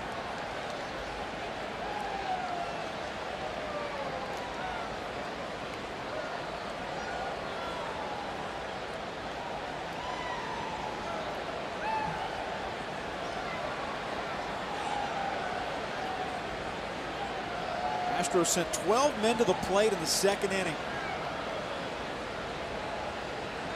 If this continues here in the third, they have a chance of messing up our scorebooks in a big bad way.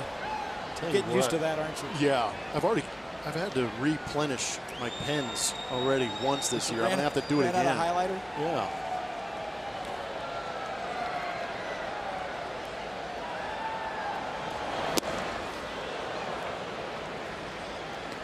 No balls and 2 strikes.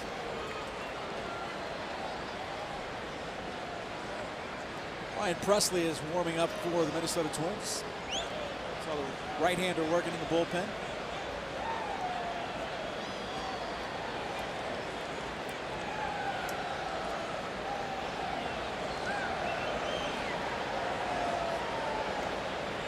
The 0-2.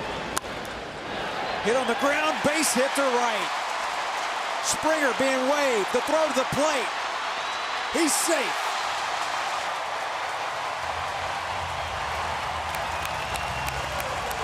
Reddick with his 43rd run batted into the season, second of the night. The Astros extend the lead for the 15th time this season. They reach double digits in runs.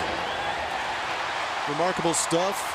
Gary Pettis, fresh off knee surgery, waving George Springer home. By the end of the season, he's going to need rotator cuff surgery from waving everybody home.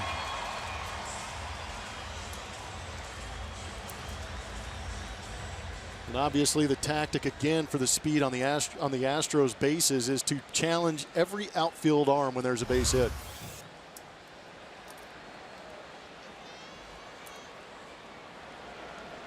Well, the Astros, who would have thought that in the month of July, when you come in averaging 9 3/4 runs per game, that you got a chance in your first game out of the All-Star break to raise that average? Well, they're going to do that tonight. Well, I'm curious how many teams around the league, because I really feel like over this All-Star break with the Astros having 6 All-Stars really gained a lot of national exposure. I wonder how many teams are looking at the Astros scoreboard wondering if they're going to come out of the break and how they're going to be. And they put up a 10 spot right here. Carlos Correa getting in on that action also in this month. Only 7 games, 500 average, 12 RBIs, 4 bombs. And an OPS of just under 1,600. These aren't normal phrases in baseball.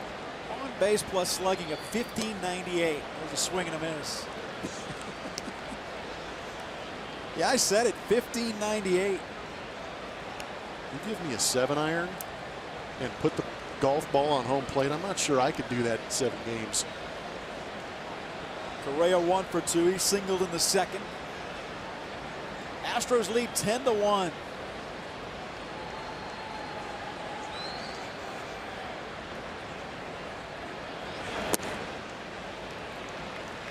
balls and 2 strikes.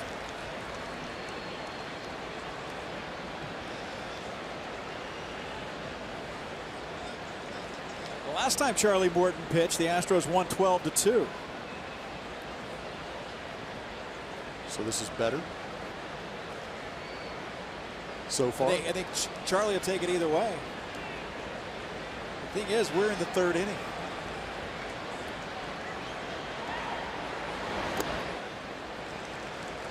Three balls and 2 strikes.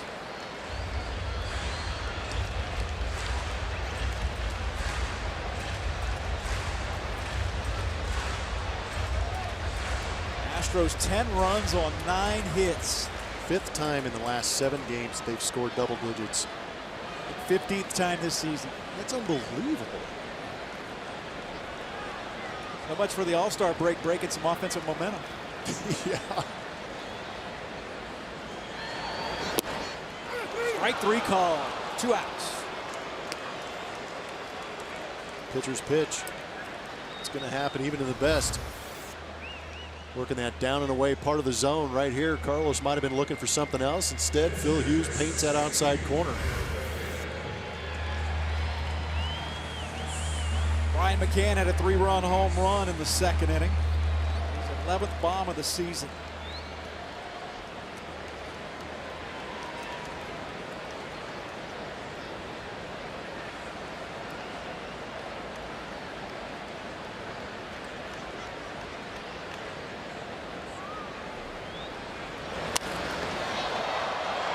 A mile in the air. Buxton in. He'll make the catch, and that'll retire the side. But the Astros put 2 more on the board. They're in double figures. Dead central for Marwin. It's 10-1 Houston.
Welcome you back here to Minute Maid Park alongside Jeff Blum, Kevin Eschenfelder with you. Bart Ennis.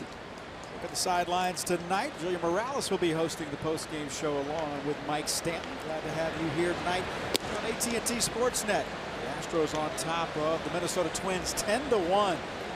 8-run 2nd inning, 2 more in the 3rd as Robbie Grossman, the former Astro, leads it off here in the 4th.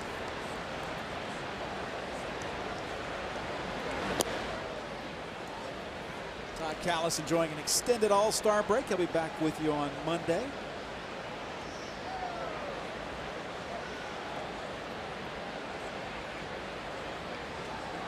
Grossman walked into first, swing and a miss.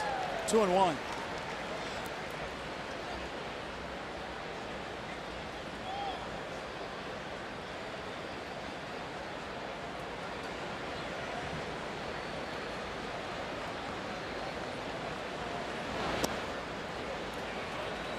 balls and a strike. Grossman came up as an Astro in 2013. He was with Houston in 2013, 14, and 15. Fouls it back.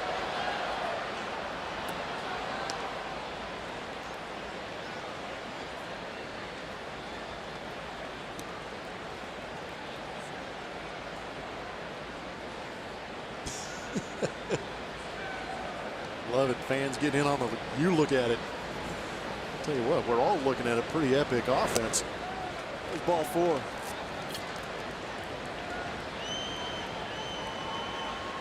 Grossman takes the walk. Robbie Grossman came to the Astros in the Wandy Rodriguez trade from the Pittsburgh Pirates. Name out of the past. Kenny's Vargas bats now with a man on first and nobody out after the leadoff walk from Robbie Grossman.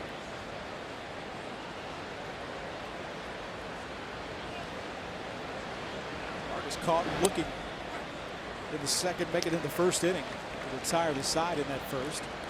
Wasn't exactly the smoothest of starts to this game for the Astros. Dozier led the game off with that home run. Couple of walks for Morton in the first inning too, a 29 pitch first inning.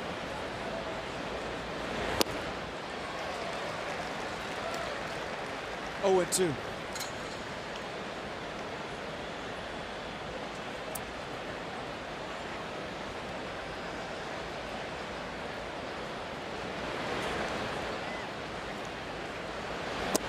Strike 3 call.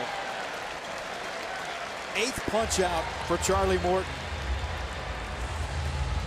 Second time Kenny's Vargas has been had looking. First AB looking on the breaking ball. Here you see working out to in.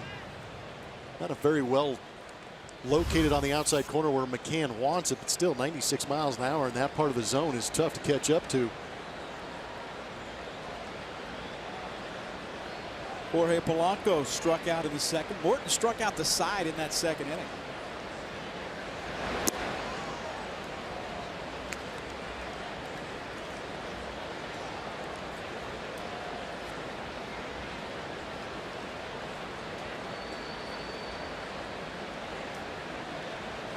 Polanco has had his way with Astros pitching.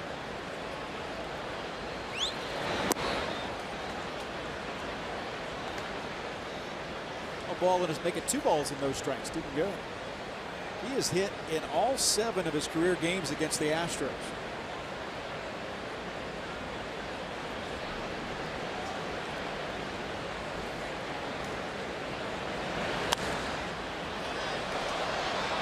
Fouled in the seats on the right side. Made a 380 or making a 393 clip as well during those 7 games.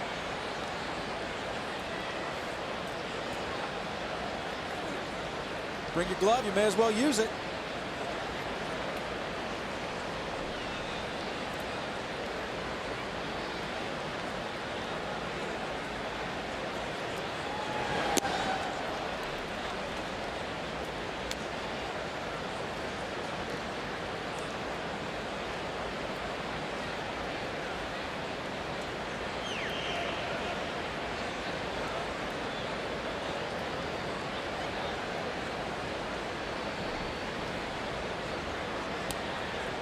Here's the 3-1.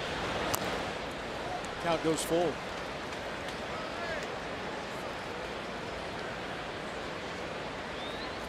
Talked about all the starting pitching on the DL. Charlie Morton is one of those guys, missed a couple of starts. If there is a silver lining, it's the fact that these guys have been able to work their way back into this rotation. You'd love to see Dallas Keuchel work himself back into that rotation just because of how well he was pitching. Colin McHugh, we've heard good reports from him coming back. Get him back in that rotation, but the silver lining might be the fact that they did have a little bit of an extended rest. We always hear about pitch limits, pitch counts, what these guys are going to do, but that time off on the DL allows to back these guys up a little bit. Special Kroger family 4-packs are available for $60 at Sunday home games, including this Sunday's game against the Twins. For more info on Kroger Family Sundays, visit astros.com/Sundays or call 1-877-9-ASTROS. Colin McHugh will make a rehab start in Corpus Christi on Sunday for the Corpus Christi Hooks. Still no word on Dallas Keuchel. Still keeping it conservative right now. Jason Castro struck out in the second inning.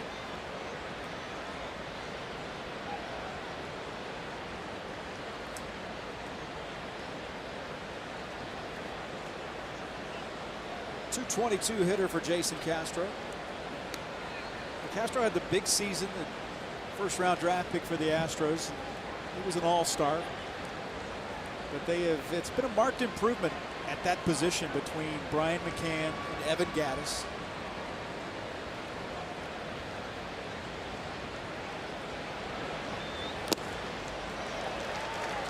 No balls and 2 strikes. He had a home run in that series against the Astros in Minneapolis. Yeah, he jumped Tony Sipp to dead center.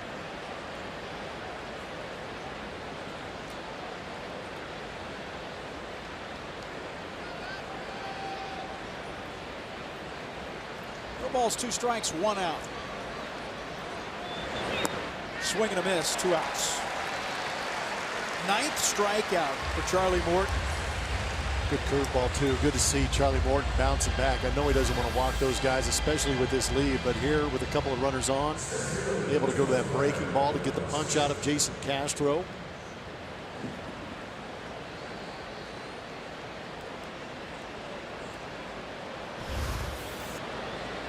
In that series, the Astros beat the Twins 16-8. That was the Memorial Day game, which the Astros had the 11-run 8th inning. They won the next game 7-2, and then they won the finale of the 3-game series 17-6. It was a franchise record 40 runs scored in a 3-game series. Byron Buxton, the number 9 hitter.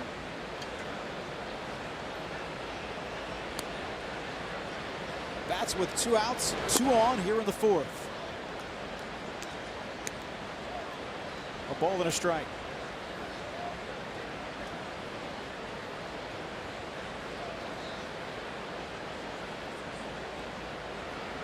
First of a 6-game homestand for the Astros. Seattle Mariners come to town starting on Monday. It is back out on the road again to Baltimore. Philadelphia for 3 and then Detroit for 3. A 9-game road trip. Able to hold up. It's 2 balls and a strike.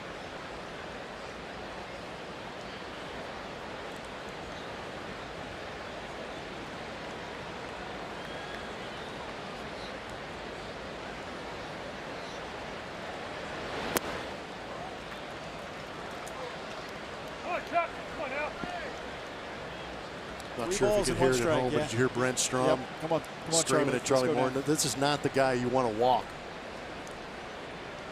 This guy's a high strikeout rate.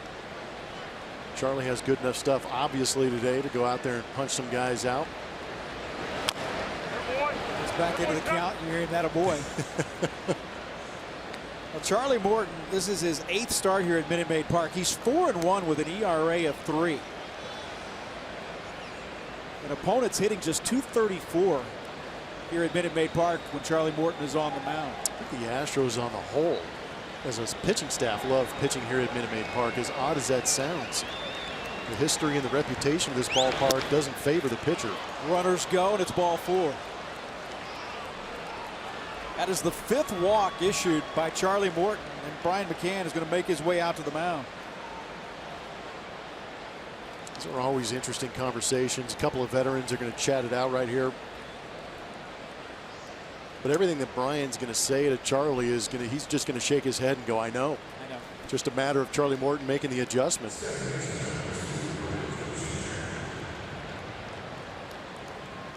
Pitch count is getting up as well.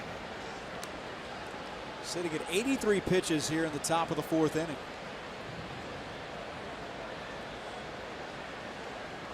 Two big reasons: 9 strikeouts and 5 walks. Those were lengthy at bats. Dozier 1 for 2. Led the game off with that home run.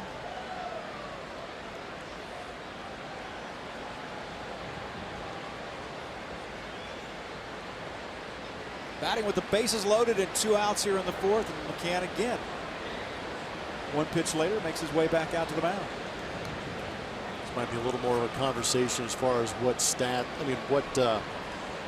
signals they're going to go with the runner at second base. First sign after 2. Probably the most commonly used signal from catcher to pitcher.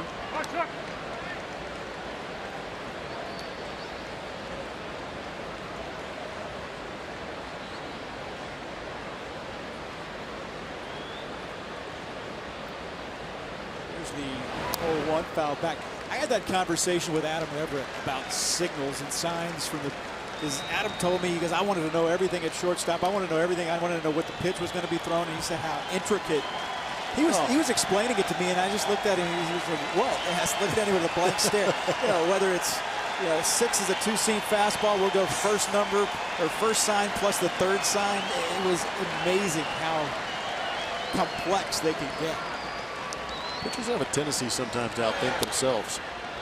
Foul back. They always think they're the most athletic. He was talking and smartest, but I'd like to argue that sometimes.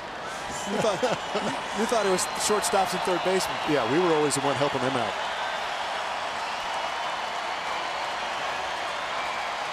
Crowd gets into it. No balls, 2 strikes, 2 outs, bases loaded.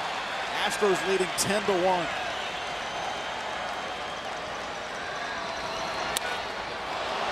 Hit well to left. That's off the wall. Extra bases. And that'll score 3. And the Twins fight back to make it a 10-4 ball game. Self-inflicted damage. 3 walks led to those bases being loaded, and then a mistake pitch right here being left elevated up out over the plate. Luckily, Dozier gets it off the end of the bat. Marwin gave it a pretty good chase into that corner. Tried to get it back in quickly, but with the walk of Buxton, who runs at a high rate of speed around the bases, scores easy. Plus 2 outs, he's going on the flight of the ball.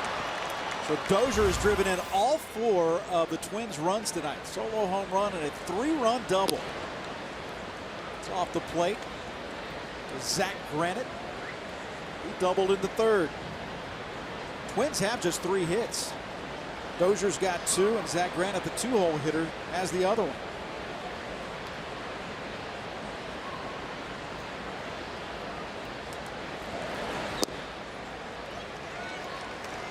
One ball and 1 strike.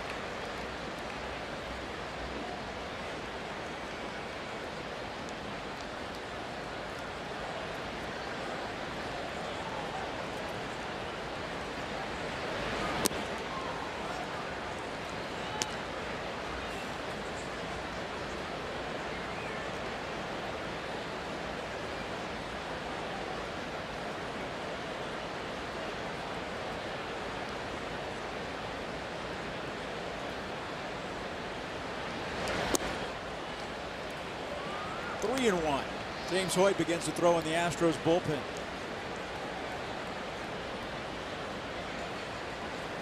If you like offense, you've come to the right place.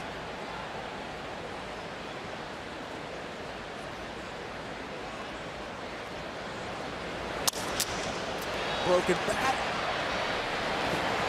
And Bregman puts it away to retire the side. 10-4. Houston on top.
Miracle Memorial Day meltdown. The Astros with that incredible come-from-behind win on May 30th when they went to work. It was May 29th.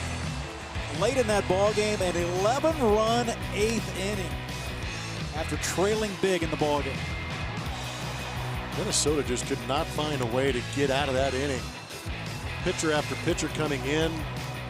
Earlier in that game, Buxton came out, the hand laceration, which led to some of the shift in the outfield, putting an infielder and left fielder, moving the left fielder to center field. Some of those guys were put on the spot, unable to come up with some big plays. But the Astros all year long have really come up and taken advantage of mistakes put on by the other team. Urban Santana went 7 innings. He couldn't get anything going in that 8th, and that is when it was turned over to Ryan Pressly, who got just 1 out, but not before giving up 5 earned runs on 3 hits. And the aforementioned Ryan Pressly toes the rubber now. Almost cranked out as many hits as Elvis did in that ball game. I'm not sure Ryan's going to have, he doesn't want to have those flashbacks. Carlos Beltran fouls that one off. It's 0-2. Carlos had a double in the 3rd. He's 1 for 1. Walked and scored in the 2nd. Scored the Astros' first run. That was on a Marwin Gonzalez RBI single.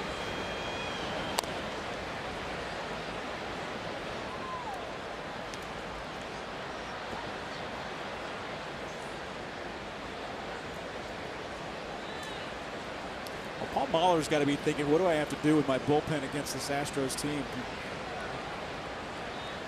There's a lot of bullpens asking that question. Well, a starter doesn't go 2 innings. And every team has been there and done that. He had to be thinking to himself, I've seen this movie somewhere before. And the Astros put an 8 spot on the board in the 2nd inning.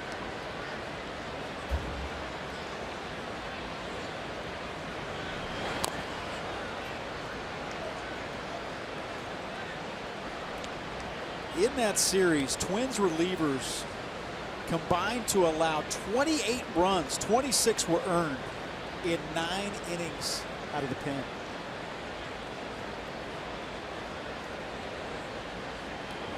As a reliever, you carry around that ERA for quite a while. Seems like it takes a lot longer to make it go down than it does. One bad start, next thing you know, an ERA will balloon on you.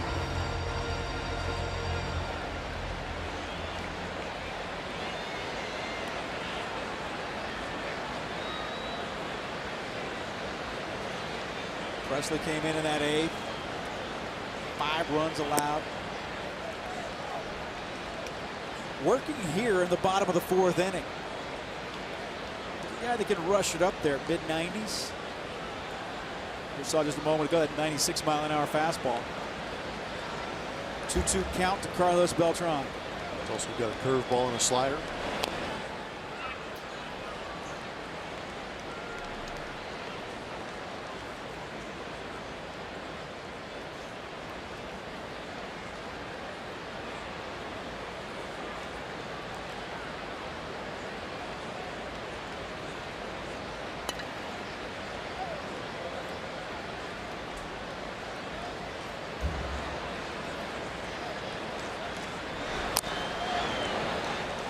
Talked about the damage the Astros have done against Ryan Pressly. He has pitched a 1/3 of an inning against the Astros. He's given up 4 hits, 7 earned runs, equaling an ERA of 189 against the Astros. No bueno. Not good.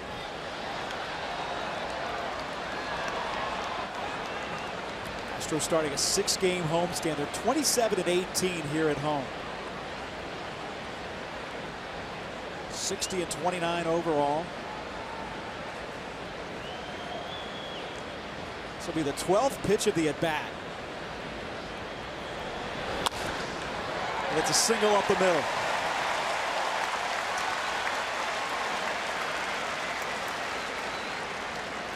Carlos out of the break.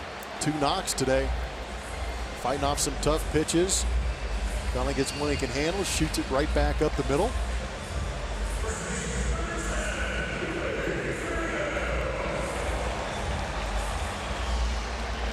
Yuli is 0 for 2, but reached and scored in the second inning.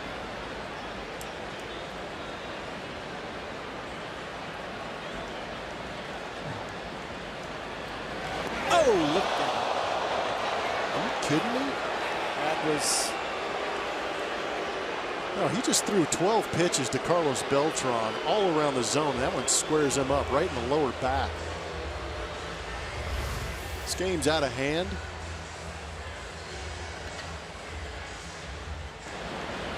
I don't want to imply intention, but just maybe that baseball sense kind of gives you a little bit. You've got that sixth sense for knowing what's going on a baseball field, a feel for what's going on. And I just hope that it's a pitch that got away from Ryan Presley, knowing that the Astros have done monumental damage to his ERA. He's putting himself in a precarious position by putting a guy on, by squaring him up right in the back. Interestingly enough, you know, Yuli wasn't in that starting lineup against Ryan Presley. Well, that was my initial reaction too. I was trying to recall, but thankfully you looked it up. He wasn't in the lineup that day. It was actually Marwin who played first base in that game.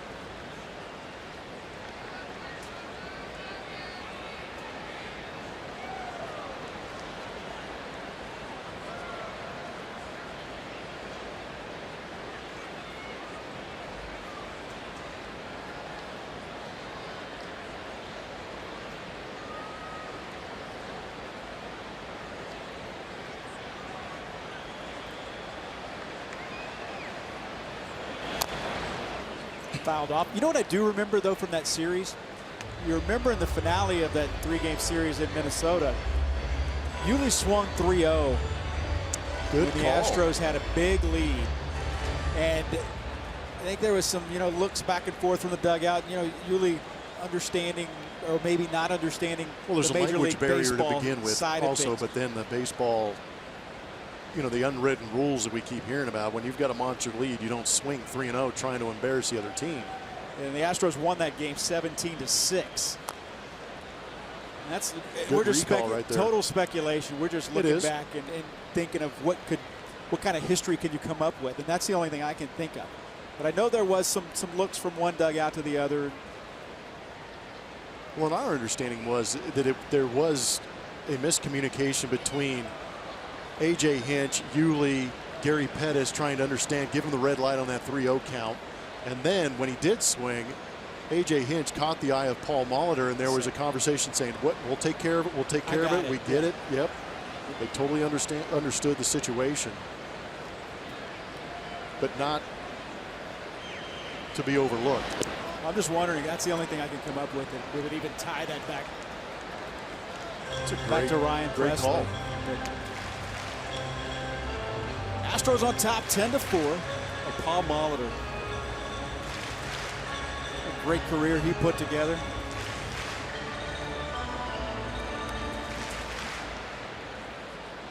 And his team has exceeded all expectations here in 2017. Worst team in baseball a year ago.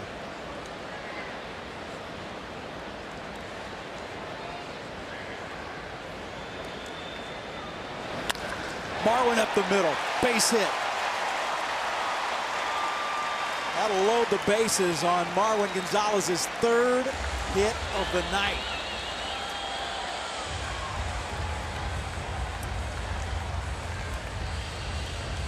Remember back when the Astros went through Minnesota, they were in first place, now 2.5 games behind the Cleveland Indians, who seem to have their pitching going. I think Kansas City's got a little gas in the tank. They seem like they've been playing much better baseball. You know that the talent is there.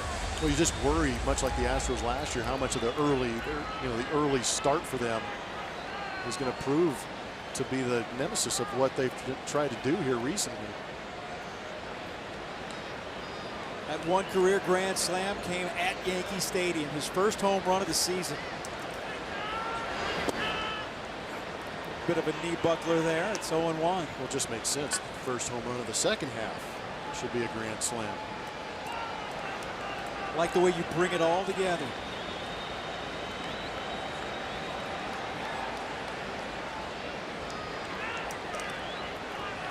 Bases loaded, nobody out. Another breaking ball and a good one.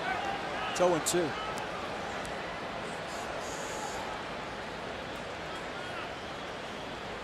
Put your mind in Presley's head now when you say back-to-back nasty breaking balls. Do you triple up or waste one away? Bury it. Or just hang out a rock at the left field. Jeez. Just foul. Now remains 0-2. Beltran led off the fourth with a single. Yuli was hit by a pitch. He's at second. And Marwin is at first with a single.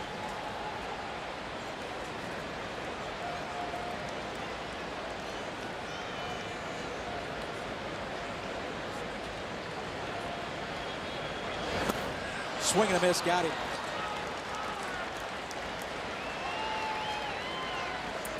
One out in the fourth. Good slider to get the punch out, but you're not out of the woods by any means at all.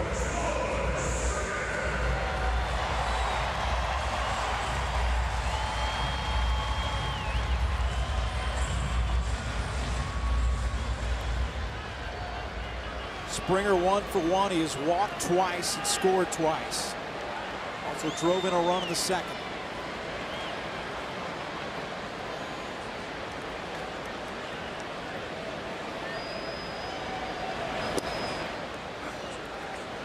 Oh and 1. Brian Dozier has driven in all 4 of the Minnesota runs. The Astros have had an 8-run second, 2-run third. Have the bases loaded with 1 out here in the fourth.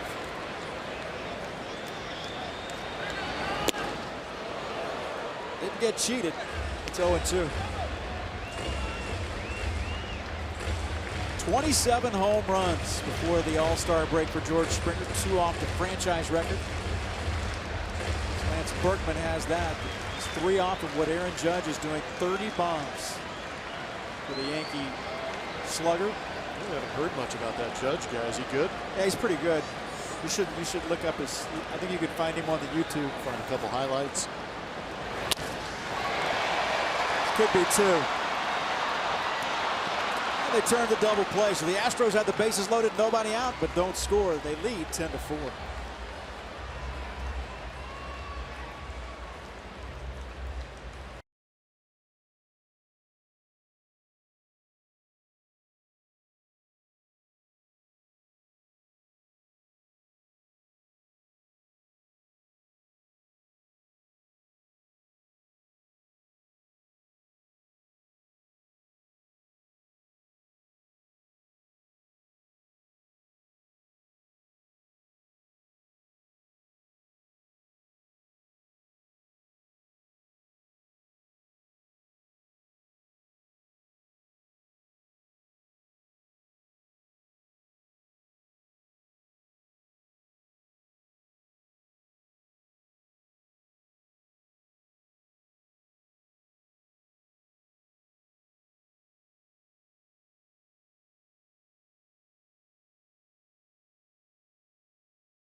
Net is presented by Southwest. Yes to low fares with nothing to hide. That's transparency. By Shoppa's Farm Supply, your John Deere dealer along the Gulf Coast. Come by one of our 8 area locations. Shoppa's, all things John Deere. And by Jack in the Box. Come try the sweet or spicy barbecue bacon cheeseburger combo for $4.99. Limited time only. Kevin Eschenfelder and Jeff Blum with you upstairs. Bart Ennis down on the sidelines, and that is a hit by pitch for Sano. And so Sano will take his base. Miguel Sano reaches for the first time tonight. Glad to have you with us tonight here on AT&T Sportsnet. The Astros leading this one 10-4. 4 runs on 3 hits and an error for the Twins. 10 runs on 11 hits for the Houston Astros. Charlie Morton's command has got to be a concern for the Houston Astros. Michael Feliz begins to throw in the Astros bullpen. That is just what he needed. And did he drop it, or was it on the transfer? He's safe at second base. What should have been a double play ball may have been a low toss. And so now runners at first and second. See how they rule this. Had a real opportunity to pick up Charlie Morton right here, but the next shortstop,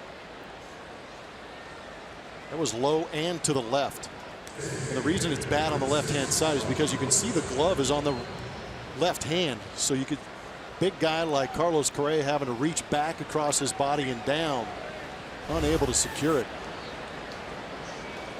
That is an error on Carlos Correa. I'm not sure if they gave that error on the position they thought was playing shortstop, but I'm giving that error to Alex Bregman for me. I thought that was a bad flip. If it's a relatively decent flip, Correa is going to pick it. What could easily have been a double play ball, what should have been a double play ball. Now you've got runners at first and second with nobody out. And a pitcher that has already thrown 94 pitches. No, that would have been a big double play for Charlie Morton and this bullpen. So at E6, Kepler reaches on the fielder's choice.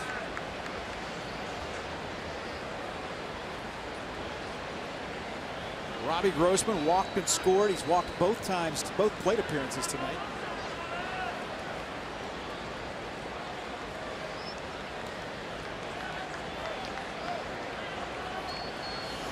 Morton has walked 5 and he's hit a batter. He gets the punch out there through a 3-pitch strikeout of Robbie Grossman, and there's 1 away. Might have been a little bit of angst behind that AB for Charlie Morton. It's a very good breaking ball down.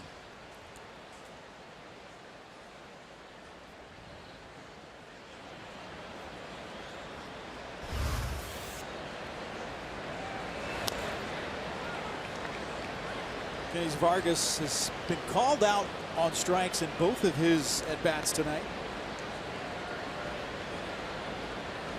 It was the 3rd time this season that Charlie Morton has had a 10 strikeout game or had a double-digit strikeout game.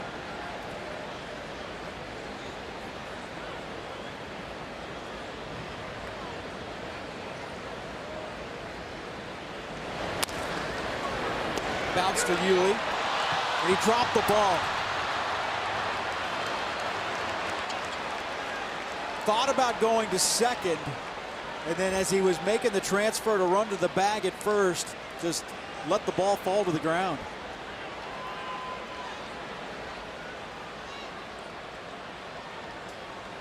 But what has been one of the best defensive teams in Major League Baseball, wheels have come off defensively here in this inning. You have to excuse me. I was taking a little bit of a deep breath because I'm feeling some of the frustration that you're seeing from those Houston fans, because this is, like you said, this is a good defensive team, or can be a better defensive team. There are outs out there to take. You take the outs when you get them. You don't overcomplicate it by trying to make the exceptional play. When you've got a 6-run lead, you've got a pitcher who's struggling with command, and you get a ground ball that'll get you at least 1 out, you get that out before you think about doing anything else. Here's Jorge Polanco, who loves hitting against the Astros. He bats with the bases loaded and 1 out. Astros leading 10-4 in the top of the 5th inning. And I don't think any of us expect Yuli to make exceptionally incredible plays at first base. We just want to see the outs made when there's an opportunity. Especially with a 6-run lead. Yes. You take the out at first base. Sure, there's going to be 2 runners in scoring position, but you get that second out of the inning.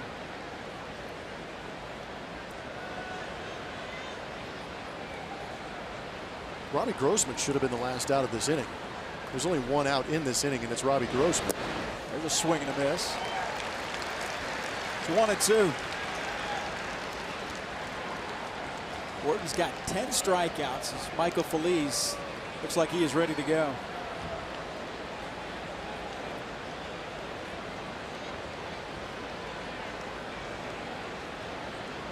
A 100-pitch night for Charlie Morton.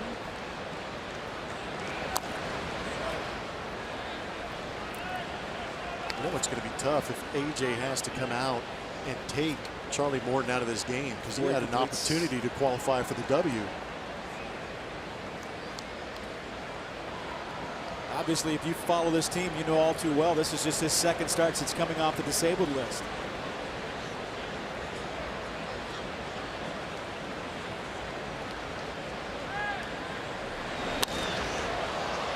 That one hit to center. Here's the tag, the throw to third, so the run scores and make it a 10-5 game. A sacrifice fly and an RBI for Jorge Polanco.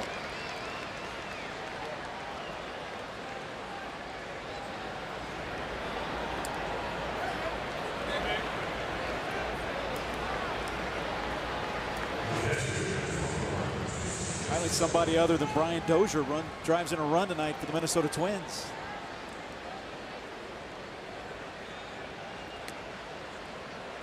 Not out of the woods yet. Runners at first and second. Jason Castro, the man, steps into the batter's box. He's punched out twice tonight.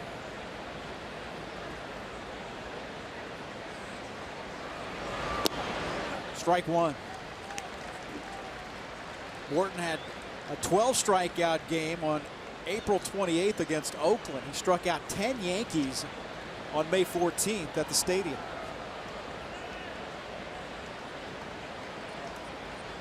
He's got 10 strikeouts tonight and a 5-run lead. Trying to get through the 5th. Good breaking ball.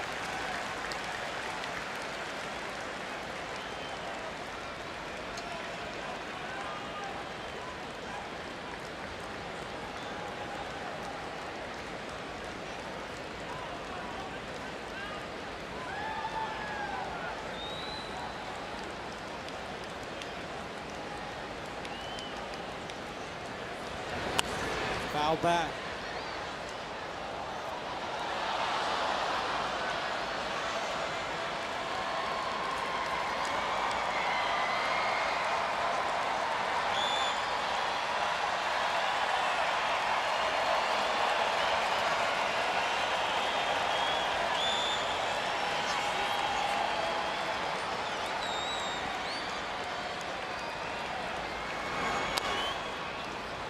Bouncer to Yuli. They step on the bag. Twins get a run. The Astros lead it after 4.5, 10-5.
The Astros have 10 of them.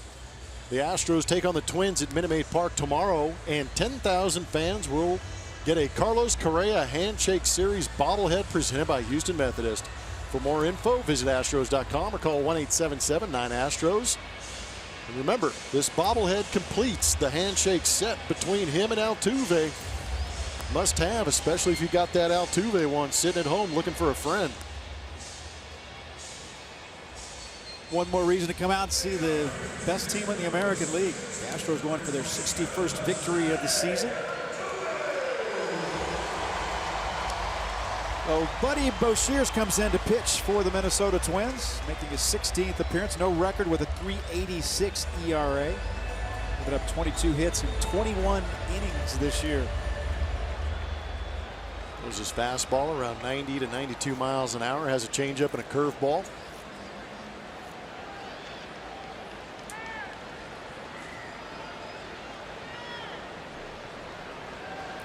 Here's Jose Altuve.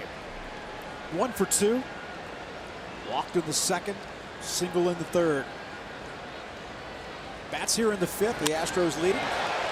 And Altuve rips this one down the left field line. He'll turn the corner at first, head into second with a double. Second hit of the night. He is 1 hit away from 6 straight 3-hit games. Altuve's 26th two-base hit.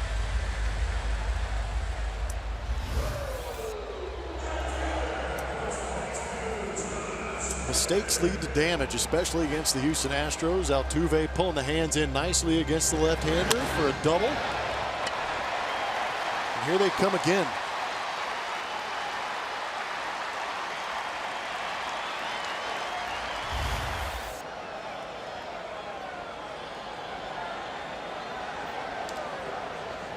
Leadoff man on again for Houston. And here is Josh Reddick. Ball 1.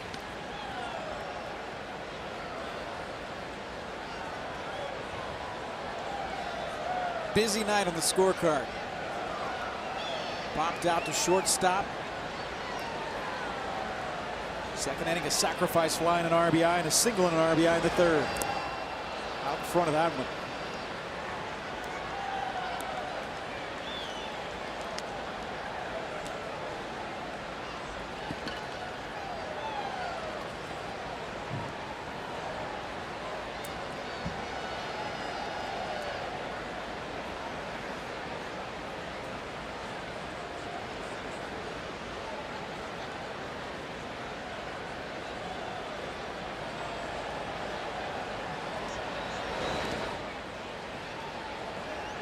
Two and 1. Josh has done a very good job against left-handed pitchers this season. He's had 50 plate appearances, 4 walks, but he's only punched out 9 times, and he's hitting .318. Put together good numbers here at Minute Maid Park as well. The broken bat roller. He's out at first. Altuve advances to third base. The way things are going tonight, they'll take every run you can get. And either way, that's a positive AB. A.J. Hinch is telling them that they're looking at it. I don't think they're going to challenge it. But that's a good AB by Josh Reddick. Even with the 5-run lead, you're looking to score more. And this moving Altuve to third base is a good way to do it with Correa coming up. And how about 7 games this season? The opposing pitcher has gone less than 3 innings. That's second in all of Major League Baseball to the Chicago White Sox. Which is somewhat surprising. Yeah, considering the difference in records. There's an intentional pass. They'll walk Carlos Correa, put runners on the corners for Brian McCann.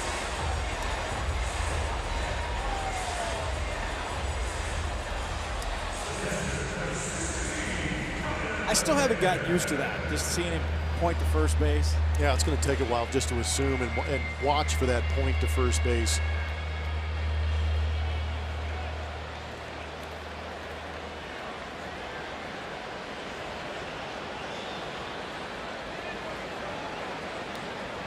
Brian McCann, a big blow in this game, a 3-run home run. Curveball's in there, lefty on lefty.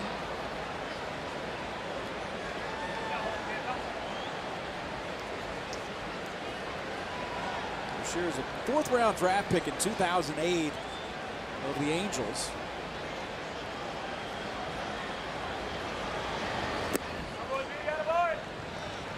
Working here in the bottom of the 5th inning.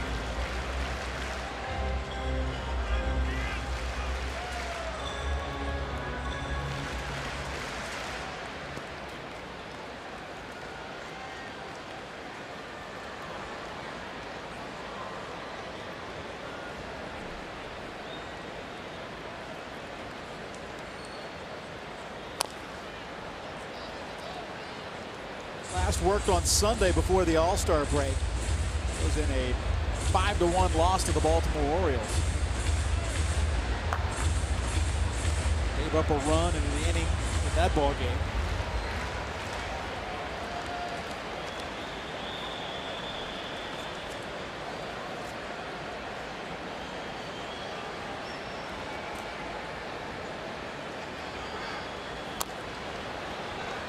Fouled away.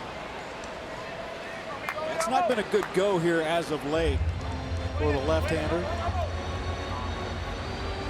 He's allowed 4 runs in his last 3 outings. Good team to be facing then. No one ever if you want to continue that stretch. To stay consistent.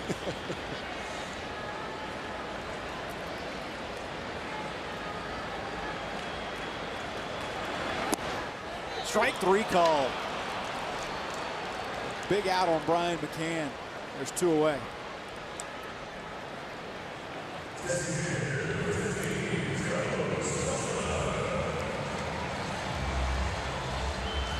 Beltran has had some good swings tonight.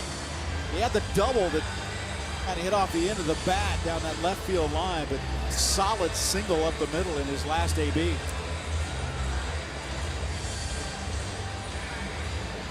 Good time to go out and get number 1 too. Was yet a home run from the right side.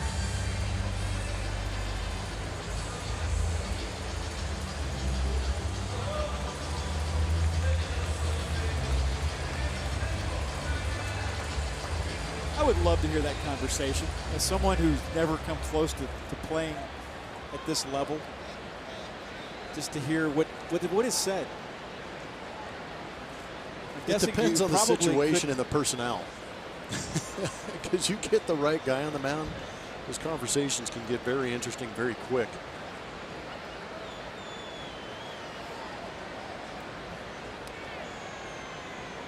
I know I constantly bring up Doug Brocail, but he is always one of the more interesting guys to have on the mound when you're having a meeting. The stories, he's had plenty of those as the pitching coach of the Texas Rangers.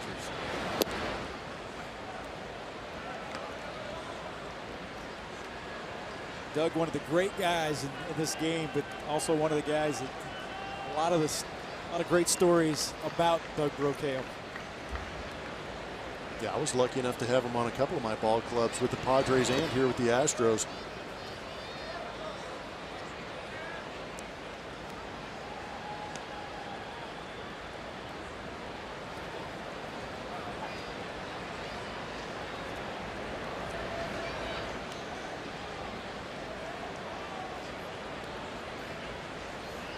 Doug is one of those guys, even if they would, he would just make up reasons to go to the mound.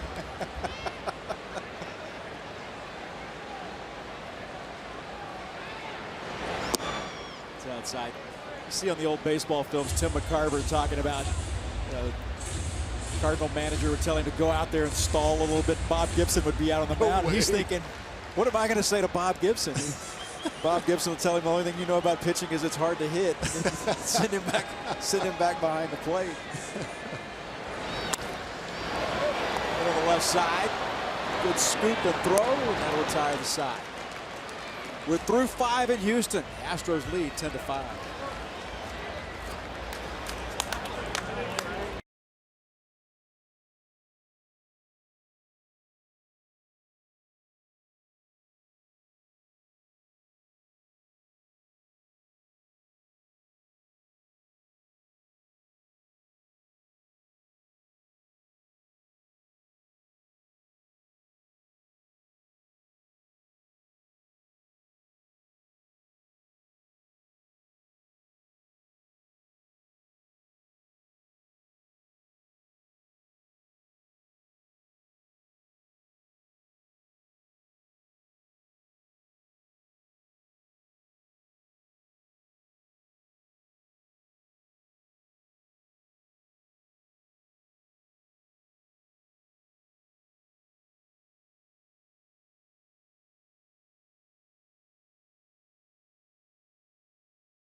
Michael Phillies comes in here to work in the sixth inning. Will make your mark at Minute Maid Park with a customized brick that will welcome fans into the ballpark for seasons to come. Order your commemorative brick now at astros.com/bricks.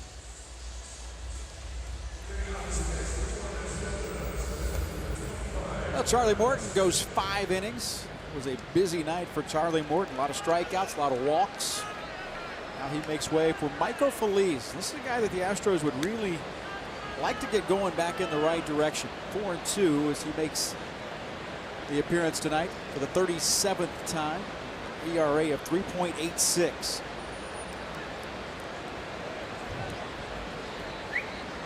He's got the stuff to do it. Power fastball, power slider. You know, we've talked a lot about starters not going as deep with this Astros team, and that's just been part of what's been going on this season. But I got the feeling as a layman watching this, as Michael Phillies was one of those guys that it looked like he may have fatigued a little before the All-Star break, and a guy that the All-Star break would probably do a lot of good for.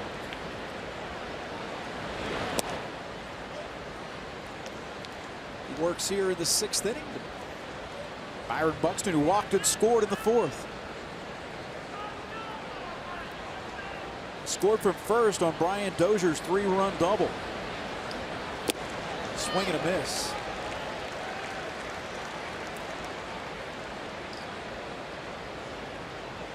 It's a good look at the firm fastball out of the right arm of Michael Phillies.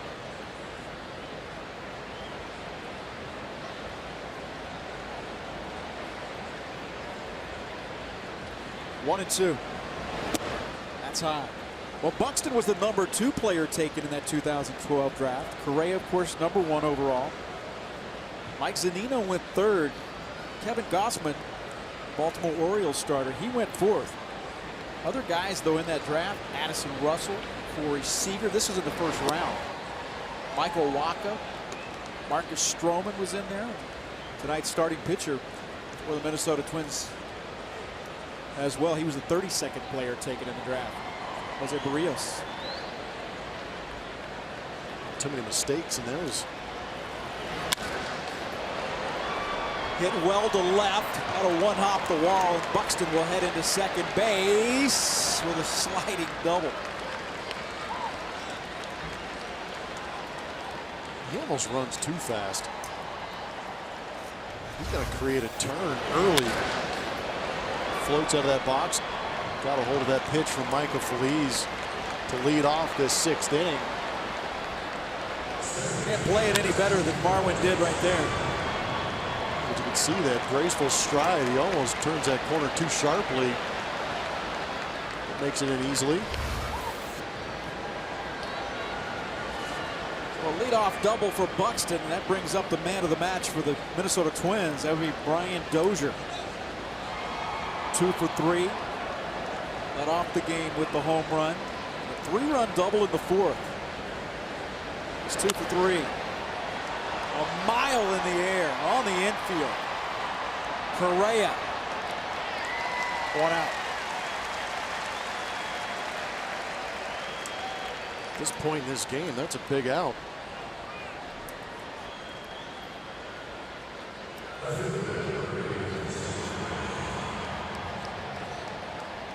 Twins got a run in the 1st. They got 3 in the 4th and 1 more in the 5th. And what has felt like a blowout all night long after that 8-run second inning by the Astros is a 5-run game now, 10-5. Zach Greinke got his first major league hit in his previous at bat. Broken bat double just off the outstretched glove of Jose Altuve.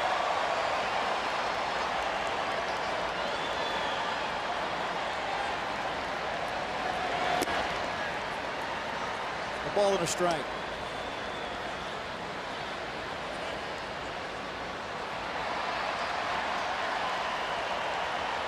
Phillies pitched in that series against Toronto, went 2/3 of an inning. It was on the Friday night game. Struck out 1.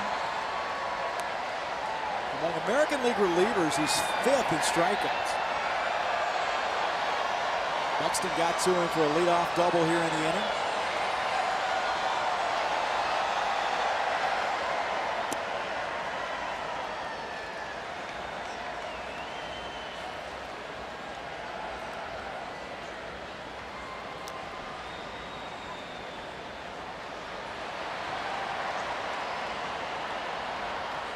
That conversation's about. I went #1. I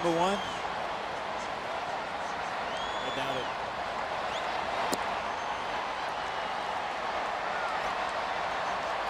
Three and one. I would imagine that they know each other pretty good. Come up through the minor leagues. Probably at every showcase leading up to the draft. Buxton is from Georgia.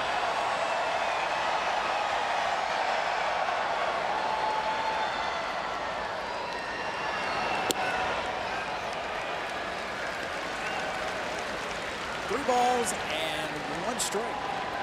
Make it 3 and 2. It just looks like Michael Feliz is having issues repeating the delivery in that release point.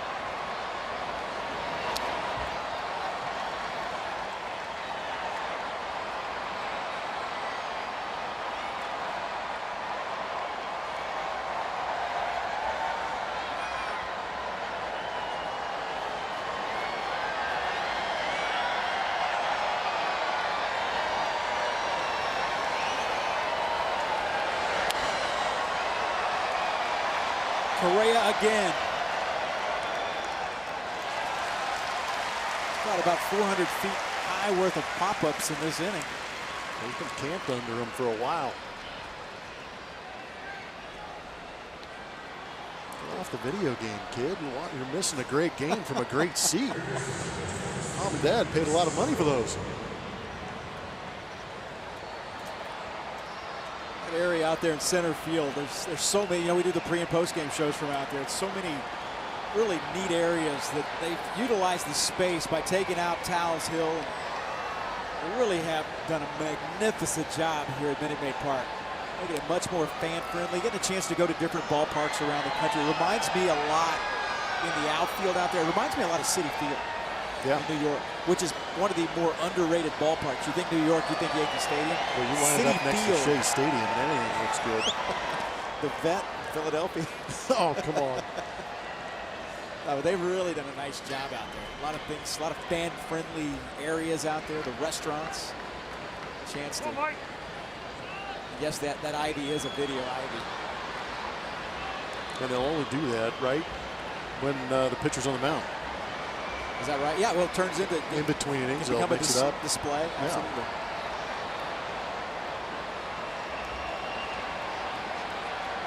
No, they've done an extremely good job. And we keep hearing about how they went to different ballparks around the league and kind of picked what they liked best and tried to institute that here.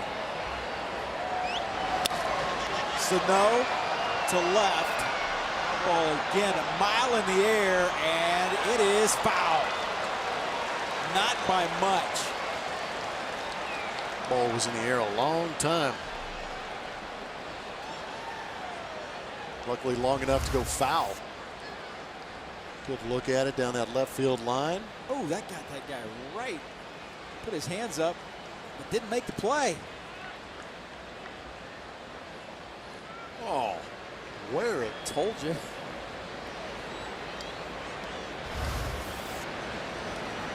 Leave a mark. I hope he got the baseball. Insult to injury would be the guy next to him. Just look what I got. He's going to have lace marks. He's got Prop Manfred's signature right on his chest.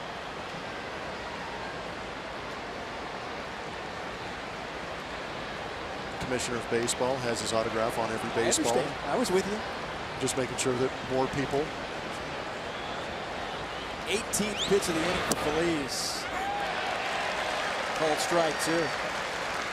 And those who don't know as well, lace marks, when a baseball hits you, it will leave a red welt in the exact marking of what the laces look like on a baseball.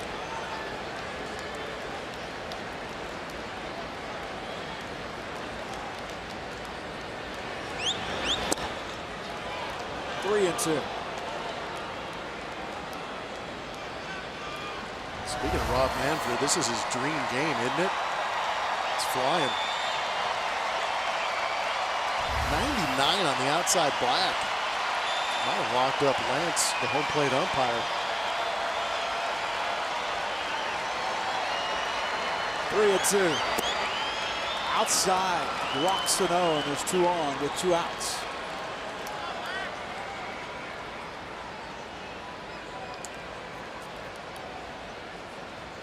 No chase from big right-handed hitter. Showing good patience, too. Almost went deep in that AB. Yeah, Brent Strom comes out. There are some conversations like you were talking about, Kevin, where you want to be on the mound for. This probably is not one that you want to be out there for.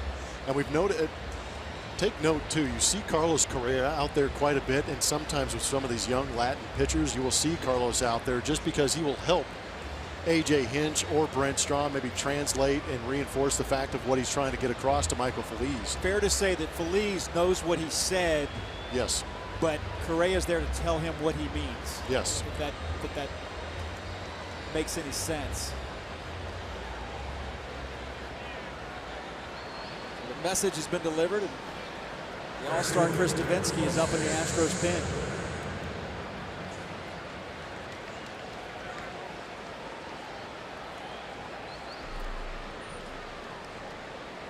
A.J. Hinch is waiting to see if this is a good visit from Brent or a bad visit. 1-0. 2 outs. Max Kepler, the batter. Kepler's reached twice. Walked in the first, reached on a fielder's choice in the 5th.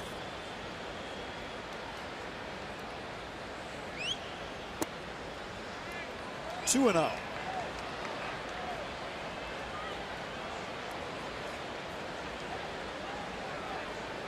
Designated hitter Robbie Grossman waits on deck. Lee's though trying to take care of business here with 2 outs. Facing Max Kepler.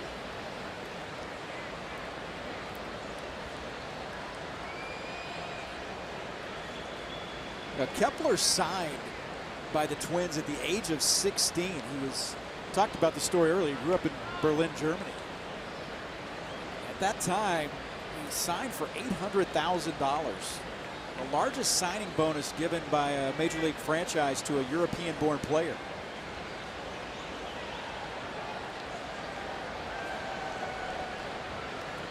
It was a pretty good effort by the union, putting ex-major leaguers over there in Europe to try and coach some of these kids up.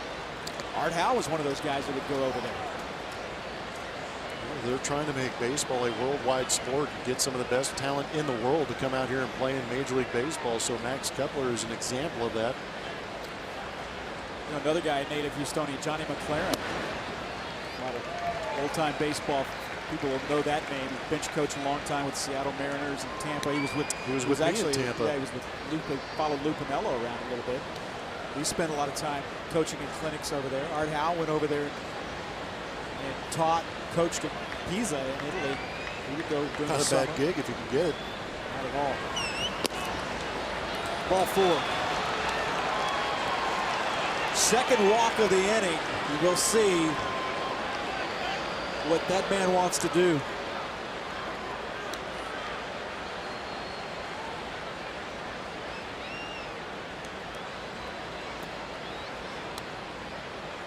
Veteran move right here by Carlos Correa, trying to give a little more time for Chris Davinsky out there in that bullpen to get loose.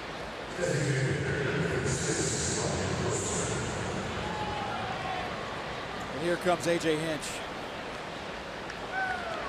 The bases are loaded with 2 outs. And Chris Davinsky come in from the bullpen. The Astros make a pitching change.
Leading it 10-5.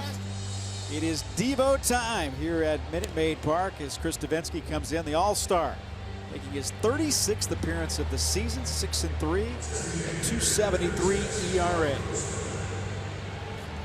Great numbers on the season for Devo. Well deserved being in that All-Star game. And what we thought was going to be a laugher with what the offense was doing with 8 runs in the second, 2 in the third, scoring 10 runs. You figured with Charlie Morton out there, you wouldn't be in a situation where you'd have to see a guy like Chris Davinsky. But with a couple of walks and a double, Michael Feliz is out of this ball game, and Chris Davinsky's got to stay out of some serious damage right here. After that 8-run second, you would have not thought that you'd see the tying run on deck. That's the case right now. And as good as this bullpen is, they have been taxed here recently. They all got, well, most of them got a couple days off. Devo did not go into that All-Star game. But of all those guys out there, I'm with A.J. Hinch in the sense that I feel comfortable with a guy like Chris Davinsky to be able to put in this situation. It's the beauty and the versatility of Chris Davinsky. How often do you see it in this situation, a manager be able to go to the bullpen and bring in a righty to face a left-handed hitting designated hitter? That is a great point, because Robbie Grossman has better numbers from that right-handed side. He doesn't want to turn around some of these guys. He wants to go after him in that left-handed batter's box. But you're exactly right. Devo matches up well against any left-handed hitter in the league. COD.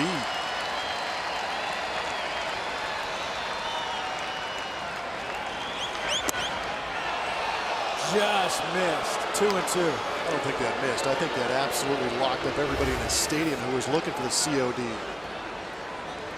94.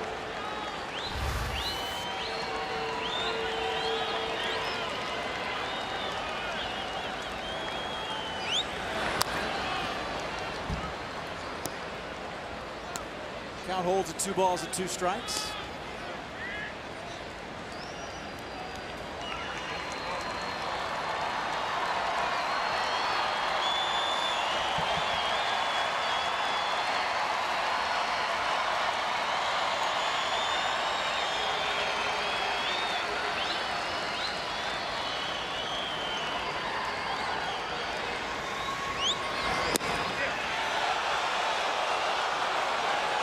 Three and 2.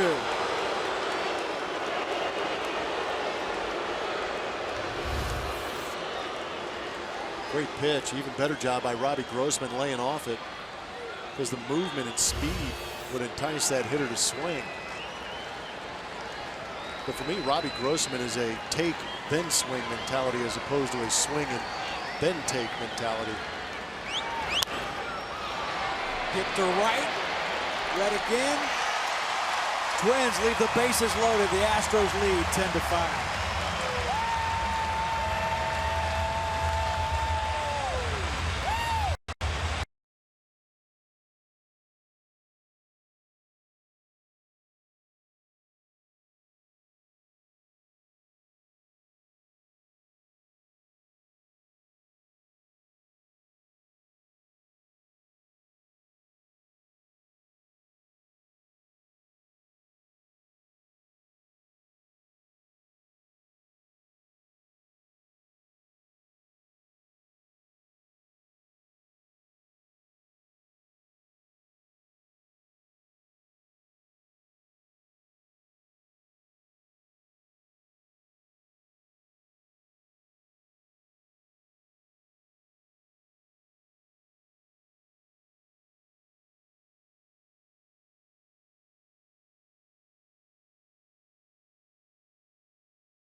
group. The Astros with an 8 spot in the second inning, 2 more in the third. They lead it 10-5. Jose Barrios, the starter tonight for the Minnesota Twins, goes an inning and 2/3.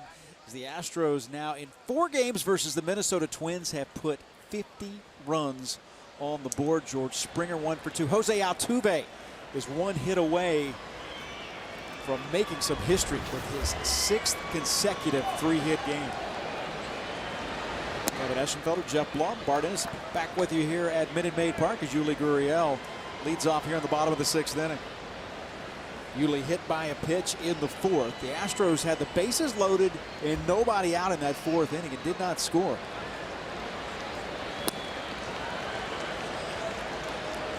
Good off-speed pitch. It's 1-1.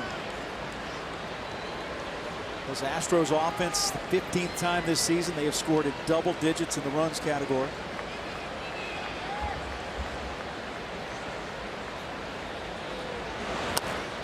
That's fouled at the plate. The .500 slugging percentage as a team for the Astros is the 3rd highest in Major League Baseball prior to the All-Star break. 96 Mariners, 1936 Yankees are the only 2 that have been better.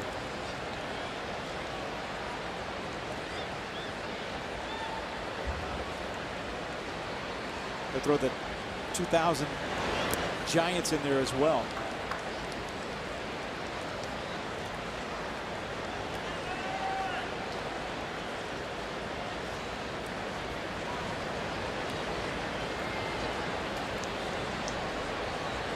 Boshier is working in his 2nd inning of work.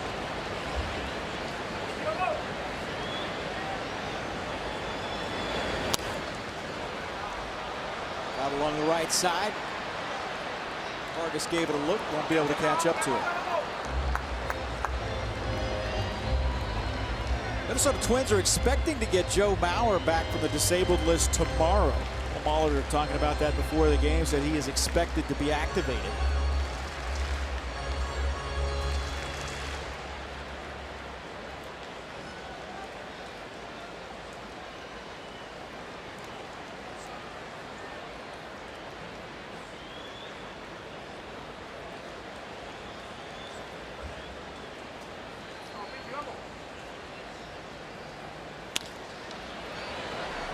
On the ground to short. Polanco, long throw. Vargas able to keep a toe on the bag, and there's 1 out. Marwin Gonzalez is having himself a good afternoon. 3 for 3 on the night. Base hit and an RBI. Then decided to do the damage himself, getting a fastball right down the middle and driving it over the head of Buxton off the center field batting eye. But another opportunity with a runner in scoring position. He shoots it right back up the middle. Marwin Gonzalez continuing where he left off. You know, he had every opportunity to be bitter about not being on that all-star team for the American League, but coming out here pretty hot to start this 2nd half.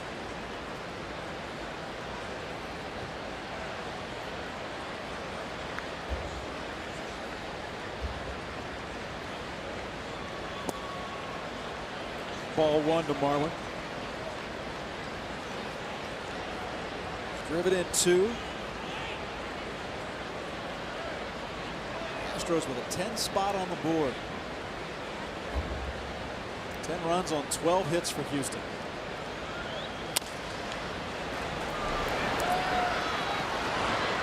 Two outs. Well, the Coca-Cola Value Nights package is one of the best ballpark bargains. This offer is available for select Monday through Thursday regular season games, and scores a ticket, hot dog, soda, popcorn for just $18. Visit Astros.com or call 877-9-ASTROS for more information. Pitching change, the Astros lead 10-5. Back in a moment.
They saw a lot of runs early on in this ball game. The Astros with an 8-run second inning. They lead 10-5, and Trevor Hildenberger, right-hander, comes in, and I got 2 words for you. Cal Bear. Go Bears. Making his 6th appearance. Youngsters out of San Jose. 27 years old. See him bringing the funk, maybe a little bit lower than 3/4. Trying to sling that baseball in there and create some outs, but another Minnesota Twin out of that bullpen.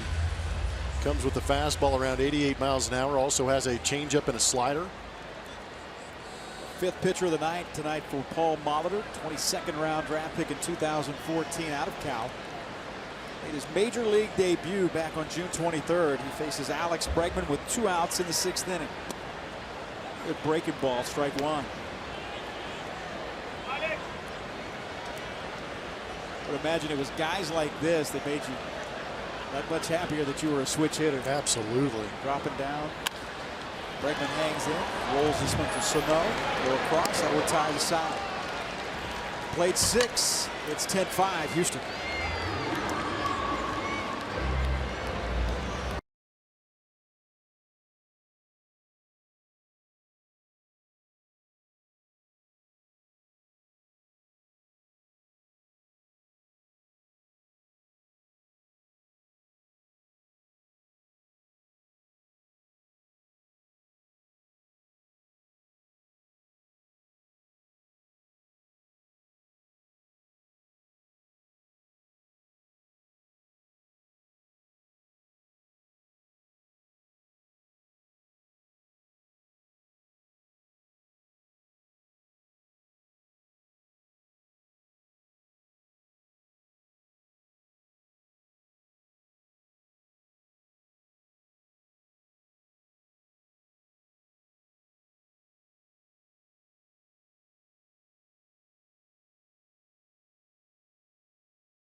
Comes in to work the 7th inning, his 2nd inning of work. Got the final out in the 6th.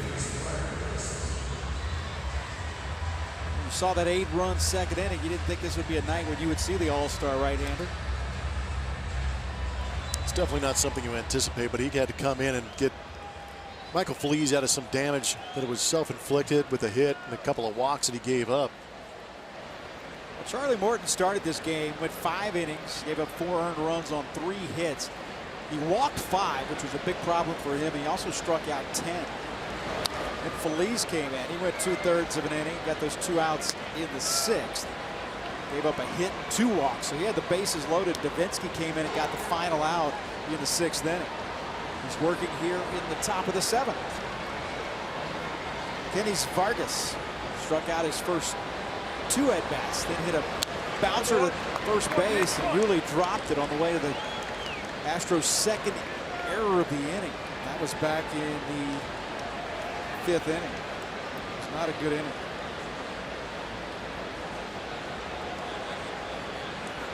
Nice to see you loaning out those Devo hats for people.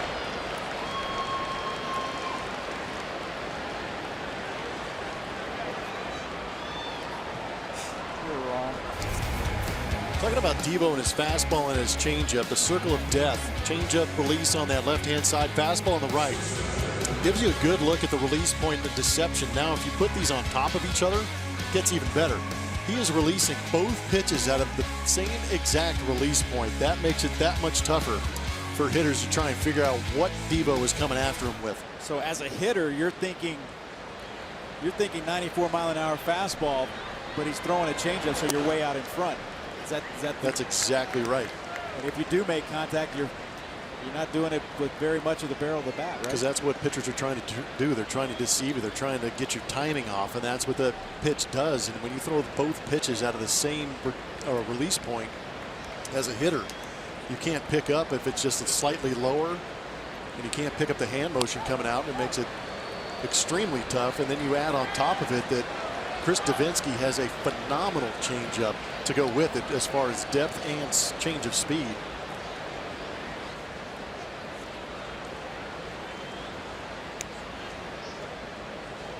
So the natural question would be, why wouldn't you sit changeup with Devo? Because you're going to get your doors blown off with 94. Right? Yeah. And there's not a. If you sit changeup, you can't. And he throws you the nasty changeup, so it's still going to be tough to hit. You think fastball adjust off speed? Hopefully, yes. That's the plan. And if he does give you that fastball, don't miss it.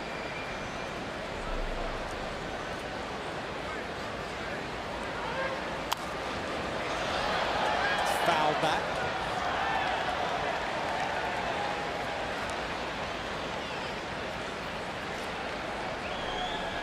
Polanco 0 for 1. He walked. Also has a sacrifice fly and an RBI.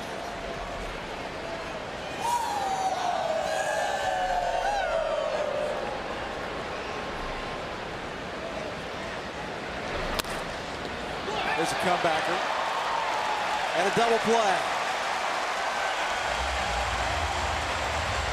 Well, Vargas was caught in no man's land. It's fielding your position for Devo. Does it all. Soft line drive. You see him not panic. Kind of like a swinging changeup coming right back at him. Which, again, for the base runner, that's a tough read. It's impossible. No, you're literally hung out to dry.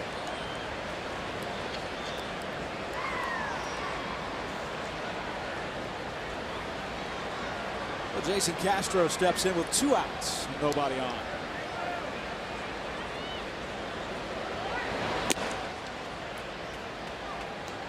Eddie Rosario waits on deck. He has replaced Byron Buxton. He's come in and he is in left field now. Granted, has moved from left to center for Paul Molitor's team. Astros lead 10-5. We're in the 7th. There's a 94-mile-an-hour two-seam that gets a strike to Jason Castro, the former Astro. It's 1-1.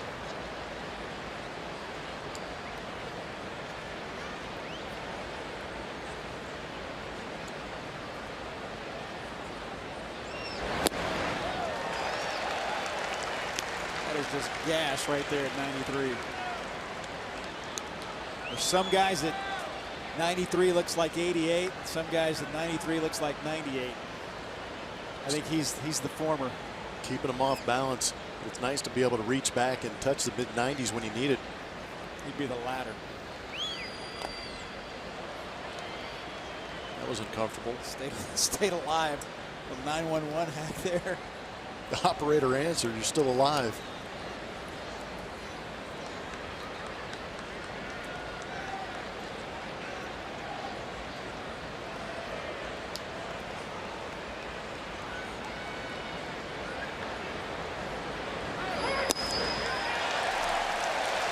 Blew him away. That retires the side. We stretch at Minute Maid Park. 10-5.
will try to add to that 10-5 lead.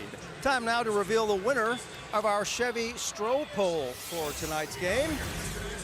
If you recall, a few innings back, we asked you what you thought the most interesting second half storyline would be, and 44% of you thought that the team chasing history should be the most interesting storyline, and I have to agree with you on that one. Number D, trade possibilities, came in with 38%.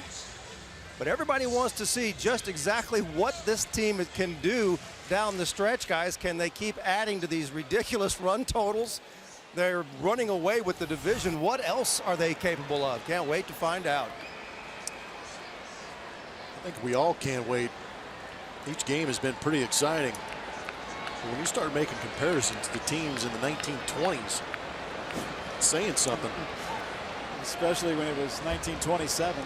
Yeah, that's what our producer sent that email, and you see the 1927 New York Yankees on it. They were pretty good. Wow. Well, George Springer leads it off here in the 7th.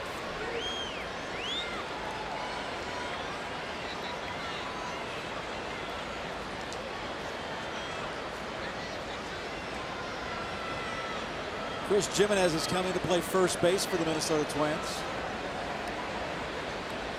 As if my scorebook wasn't a yard sale already.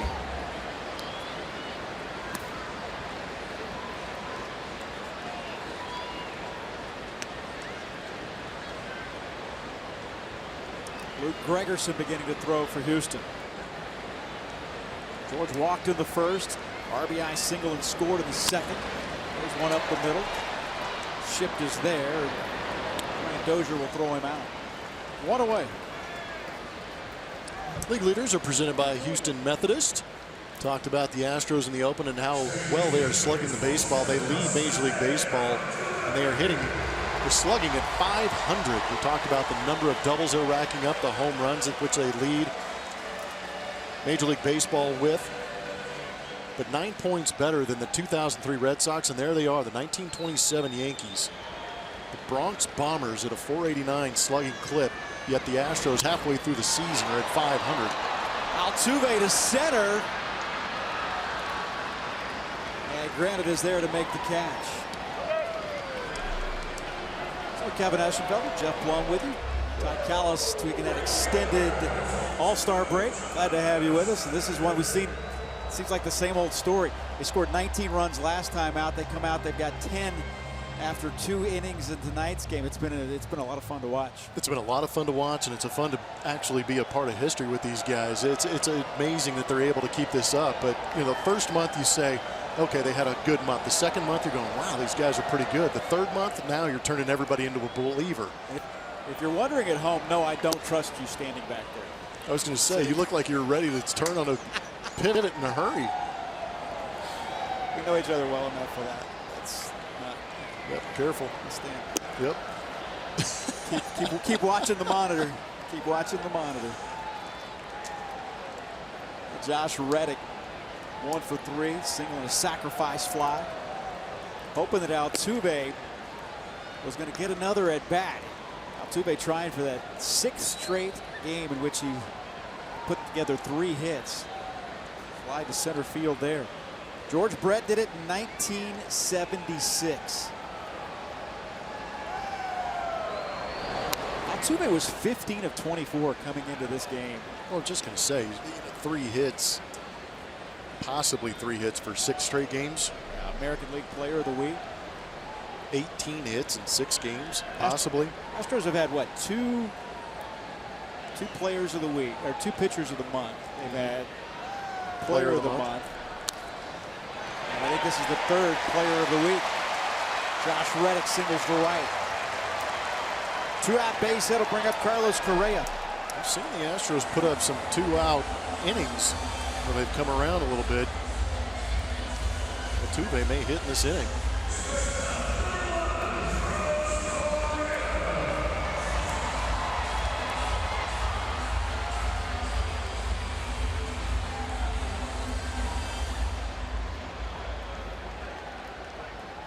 For 3 for Carlos. Single in the second. He's intentionally walked in his last plate appearance. That was in the 5th. Shoots that one right at Brian Dozier. Dozier will throw him out. He'll retire the side. We go to the 8th inning. The Astros on top, 10-5.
Here, the first game of a 3-game series here at Minute Maid Park as Luke Gregerson comes in to work the 8th inning for the Astros. Luke, his 38th appearance of the season, 2-2. That ERA just a tad south of 4. Opponent's hitting .248 against Luke Gregerson. It's one of those guys we talked about earlier. Had a rough outing earlier in the year trying to work that ERA back down. He's done a lot of work to get that under a 4.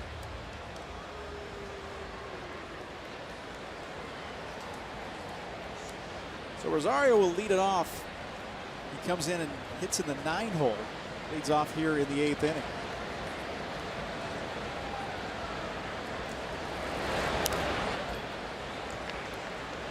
Left groin soreness for Buxton. That's why the official word from the Minnesota Twins why he left the game.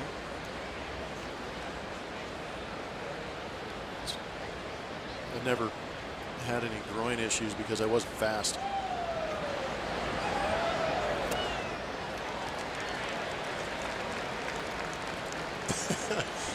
You needed an explosive first step. Yeah. You weren't going to find that. You weren't blessed with that explosive first step. So many different ways to go with that. You handled it nicely. What, laying out, watching the bus back over you? Rosario hitting .444 in his last week on the road. Last 7 games away from target field.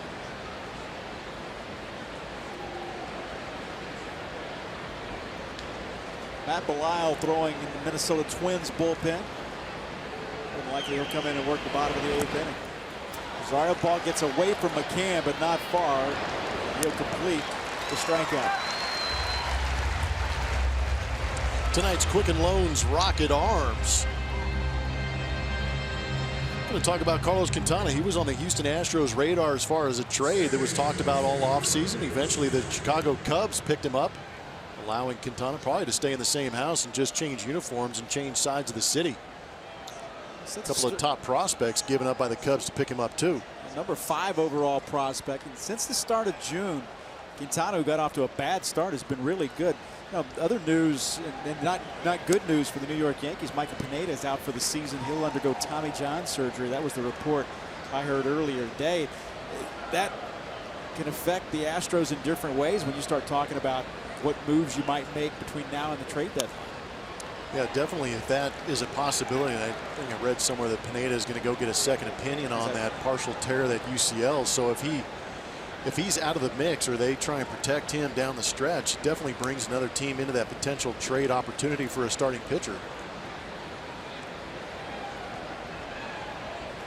So you saw, okay, that was an updated, because I had heard the initial report earlier today on the initial blast on Twitter was he is down. Okay. 38,006 on hand for the first of this 3-game weekend series. The Astros and the Minnesota Twins. Good crowd tonight. Fireworks Friday night. Brian Dozier led this game off. Twins with a 1-0 lead with the first batter of the game. Looking like George Springer and hitting a leadoff home run to start the ball game. It was his 21st career leadoff home run. He just passed Jock Jones, who had 20 career leadoff home runs for the Minnesota Twins. Second strikeout of the inning. What is it?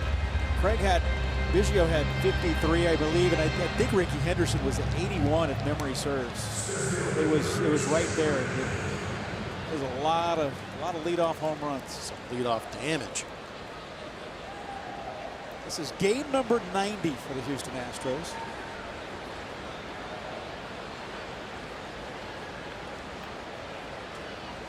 A chance tonight to go to 32 games over 500. Came into today's game tying a franchise record with a 16.5 game lead in the division.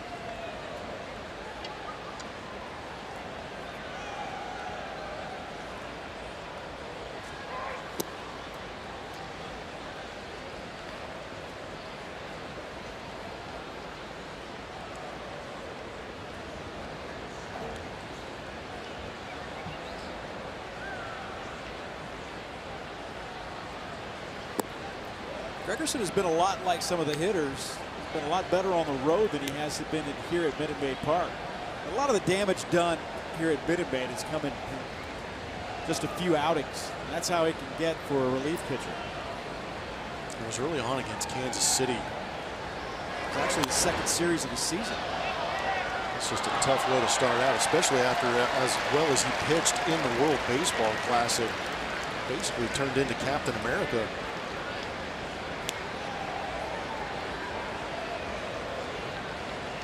Do you think that WBC will have residuals down the road as far as guys wanting to be more a part of that now? I'm not sure. I'm kind of curious, and I'm also kind of curious, you know, the feedback from some of the guys that do play in it, have rough seasons, are obviously going to say the WBC was a good experience, but nothing, something I won't do again. But it's got to be tough to pass up an opportunity to wear that country logo on the front of your chest. I think that would be a tremendous honor for a lot of these guys. It would be tough to turn down. How about Miami was just a great place for it too, because you see the atmosphere for some of those Latin countries is amazing.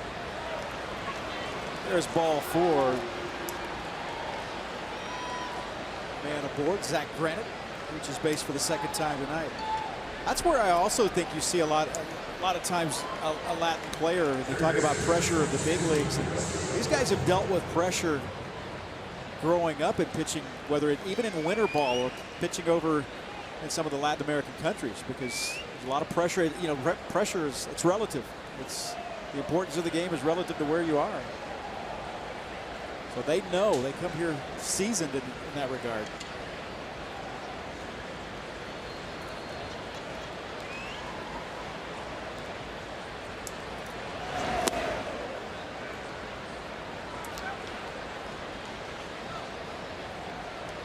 Astros on top 10-5. Okay, I got a Twitter question. Let's wait for this pitch.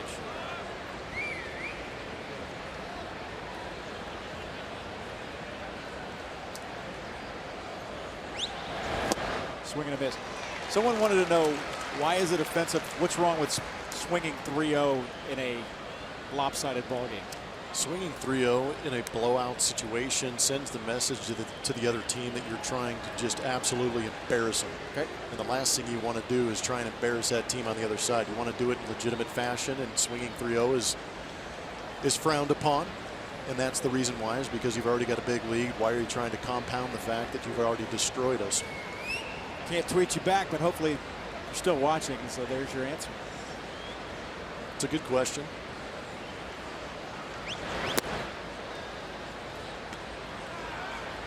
There are different things like that that you don't really see. You'll see whether it's someone taking one off the shin and an umpire going out there. The little unwritten rules that you see in baseball. Umpire will go out there and dust off a plate that doesn't necessarily need to be dusted.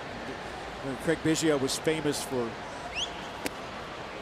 it's high, making sure, taking pitches after the pitcher had made the second out of an inning.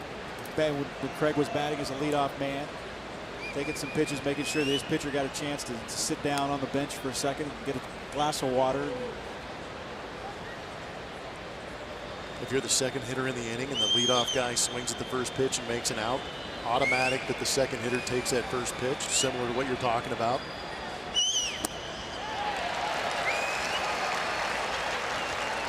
Three balls and 2 strikes. Sano with a couple of walks. He's 0 for 2.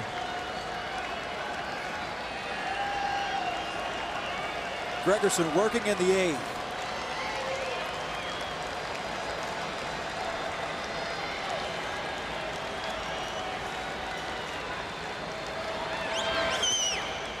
Ball 4.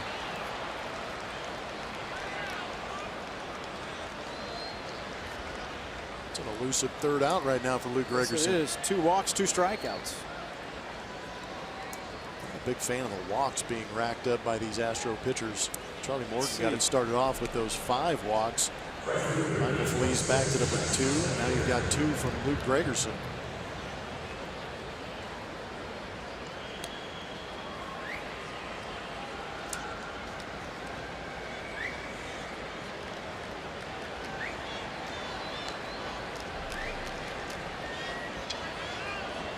Kepler's 0 for 2, 2 walks.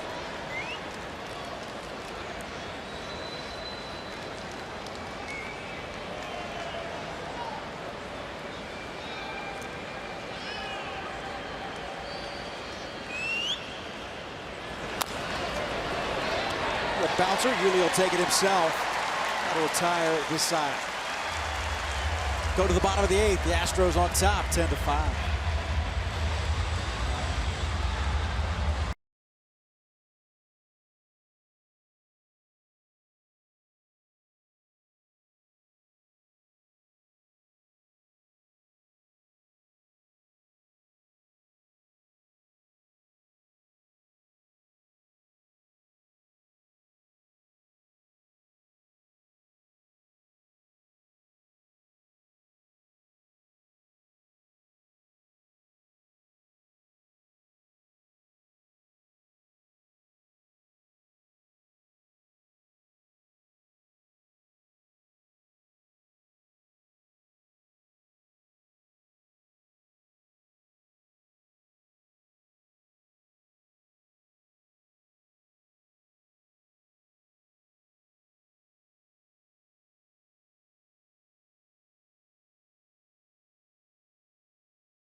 Five over the Minnesota Twins, and we want you to connect to Astros baseball all season with the MLB.com at-bat mobile app. Customize the app for the Astros and get awesome stuff all season by subscribing to at-bat premium. Blackout and other restrictions do apply. Download MLB.com at-bat today, the #1 app for live Astros baseball. Bilal comes into work here in the bottom of the 8th inning as Matt Bilal, 38th appearance of the season, a 5.82 ERA, and a big part of that 5.82 ERA came in that Memorial Day game. He gave up 3 runs, all earned in a third of an inning in that game. He and Marcus Stroman, kind of a numbers guy. Yep. Just looks, doesn't it just look different to see? You like that single digit, don't you? Kyle Drabek did it. He wore, I think, memory serves, number 4. You just don't see it very often.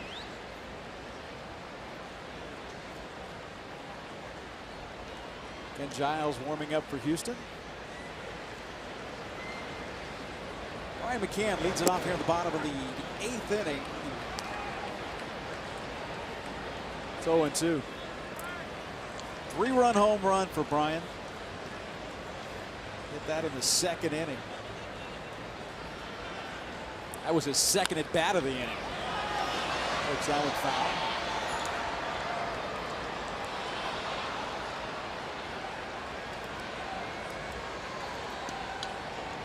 There's Giles. You know, Giles went 7 days without working before that, during that road trip. He pitched in Toronto. Blowing teams up. That's just it. At 10 runs per game in July, you're not going to see much action from your closer. Turns into just a guy.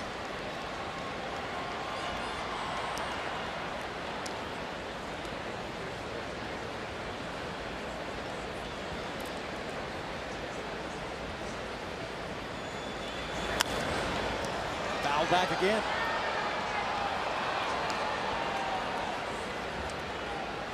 Twins took the early lead on Brian Dozier's leadoff home run to this game. The Astros bounced back with an 8-run second. They scored 2 more in the 3rd. They held scoreless since, but the damage done. They lead 10-5. It's inside.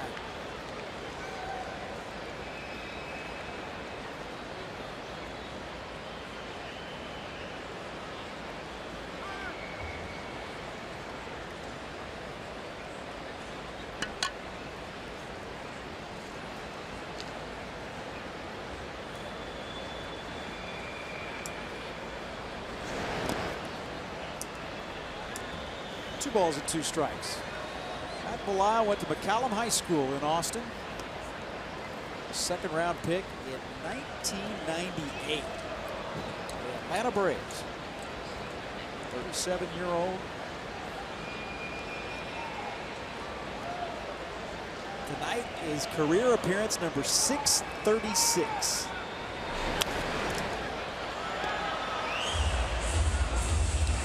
So old, I've even faced him. I think that's what you're implying. No, I wasn't implying that at all,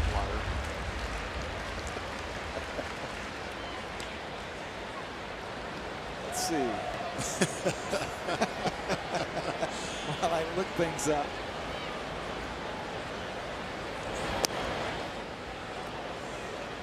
Three balls and 2 strikes.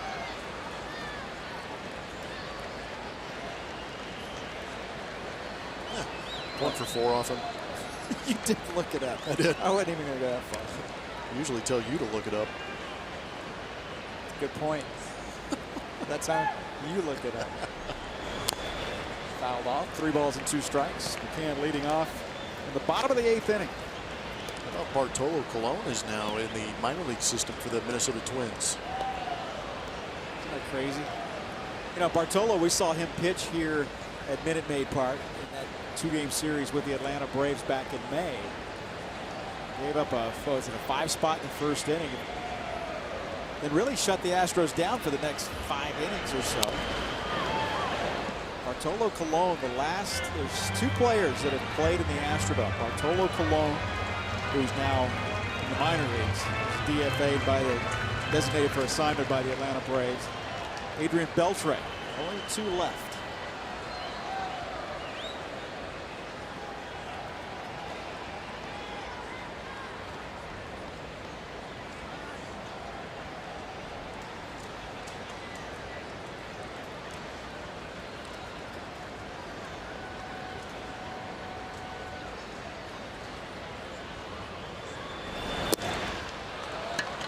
In under his hands, that's strike 3.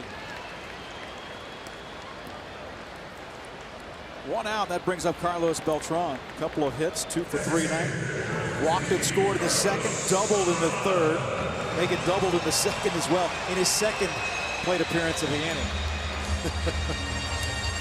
He also singled right up the middle in the fourth.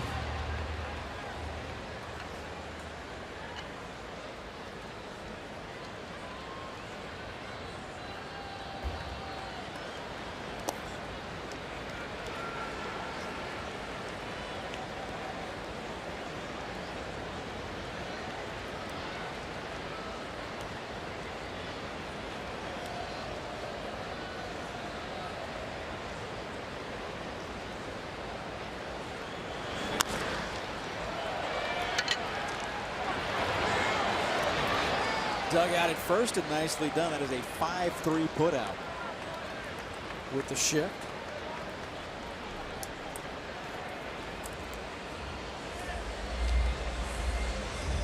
Here's Yuli Gurriel. Yuli was hit square in the backside with a fastball back in the fourth inning.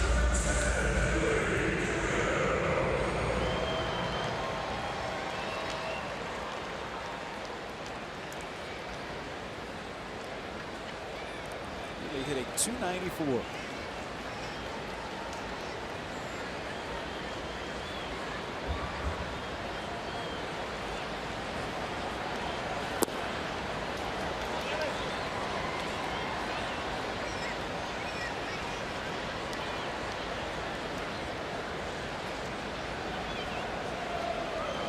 He has 14 hits in his last 33 at bats.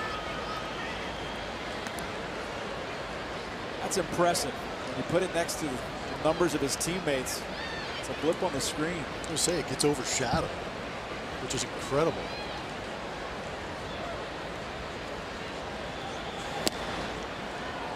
That's what I said earlier. He hit about 360 on the road trip, and it was probably the fourth highest average on the trip. It's nice, Yuli. I hit 500. What Carlos Correa said. That's cute. That's sweet. Yeah.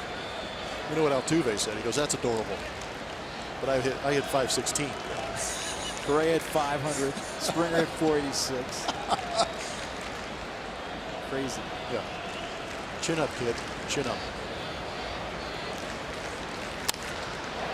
Yuli sends that one to right. A little payback for that hit by pitch earlier. Marwin Gonzalez pulling the hands in and being able to shoot it to right. Oh, that's what he does so well. I think that's why he's going to be effective moving forward, is just his ability not to give in on ABs and not panic, but be able to pull those hands in and use that open area on the right side.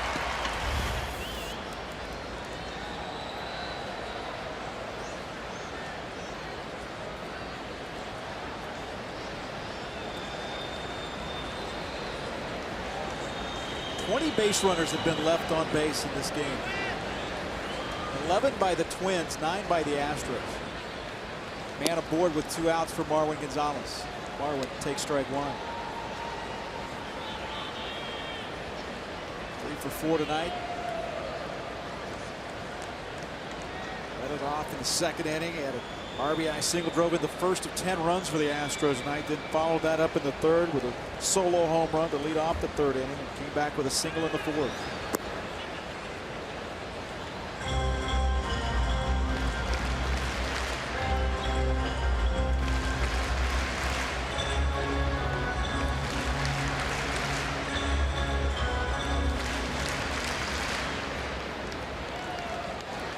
With those 8 base runners left on by the Houston Astros, they are 7 for 15 with runners in scoring position tonight. That will actually make their risk number go up.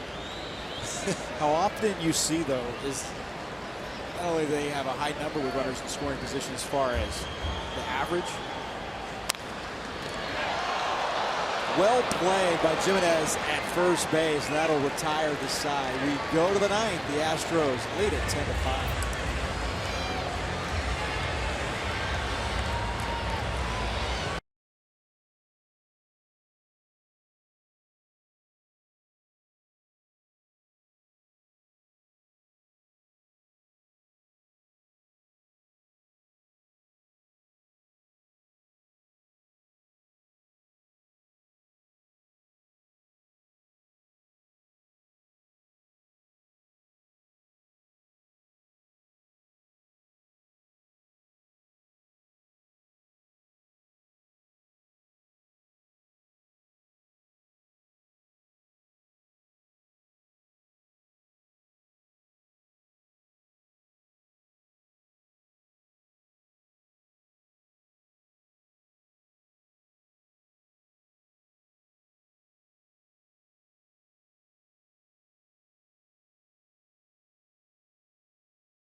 Southwest. Yes to low fares with nothing to hide. That's transparency. And by Toyota. Let's go places.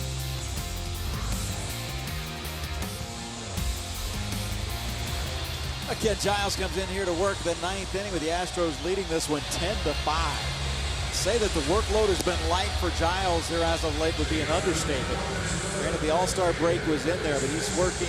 He worked on the July 8th, which was right before the All-Star break. Before that, he had gone 7 full days. He had not worked since July 1st. This is just his 3rd appearance here in the month of July. It's probably going to be the toughest part of being named that closer is that you're expected to come in tough situations and gain those saves. But if you're on a ball club like the Houston Astros, who are putting up just ridiculous offensive numbers and have a tendency to have a high run differential in ball games, your work is going to be limited. Works to Robbie Grossman to lead off the 9th inning.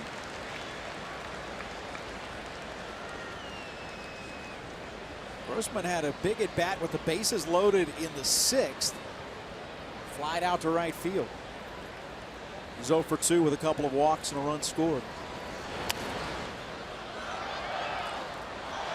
And you don't buy the closers struggle in non-save situations. It's your numbers are your numbers. I'd like to say no, just because I expect them with their stuff to be able to go out there and get big league hitters out. But I think there is a little bit of a change in mentality. And that's going to be the obvious excuse. Maybe not be as sharp. Because it turns into almost a simulation game for these guys where they're just trying to work on the release point, not being too fine or perfect with their pitches. But if I'm going out there with 97 to 100 and a power slider, I'm going to go out there and try and abuse some hitters.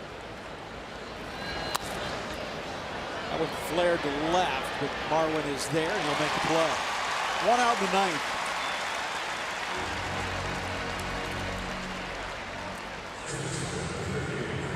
You know, we talk about Astro hitters being relentless and the ability to go out there and not give away ABs. In a similar sense, I think it's got to be the same way for a pitcher, much like a closer that we're talking about, to be able to take advantage of those situations, even though they're not save situations, and be able to put up good numbers.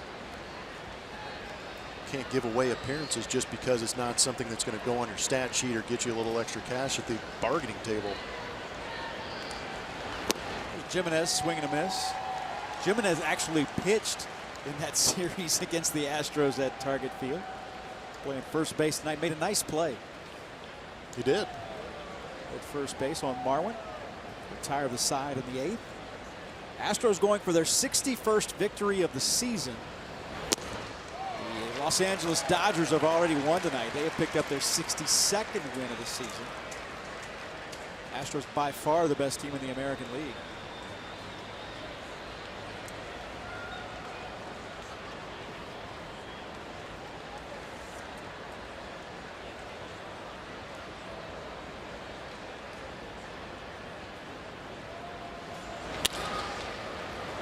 Jimenez to Correa.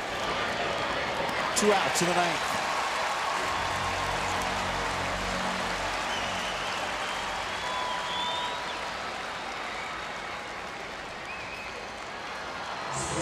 Young man's waiting for some fireworks. We saw it in the 2nd inning, that's for sure. I like the hat, like father, like son. Runs in the family. Crowd is up.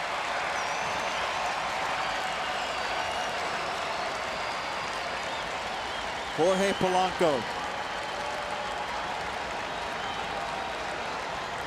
Facing Ken Giles. Strike 1.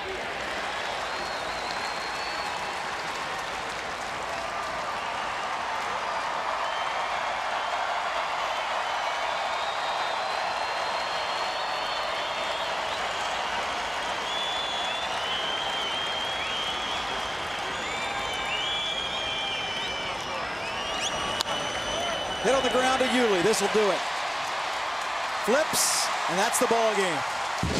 Astros get their 61st victory of the season. They go to 32 games over 500 and 28-18 here at Minute Maid Park. Player of the game is going to be brought to you by Academy Sports and Outdoors. It's Marwin Gonzalez. Big AB getting things started for the Houston Astros. That base hit up the middle, scoring Carlos Beltran. Then his second AB proceeded to launch that Phil Hughes fastball deep into center field over the head of Byron Buxton. And it was another base hit with a runner in scoring position for Marwin Gonzalez, continuing that hot streak. Continuing a great season for Marwin Gonzalez. Brian McCann, a 3-run home run, part of an 8-run second inning. The Astros winning 10-5. Come back and wrap things up in a moment.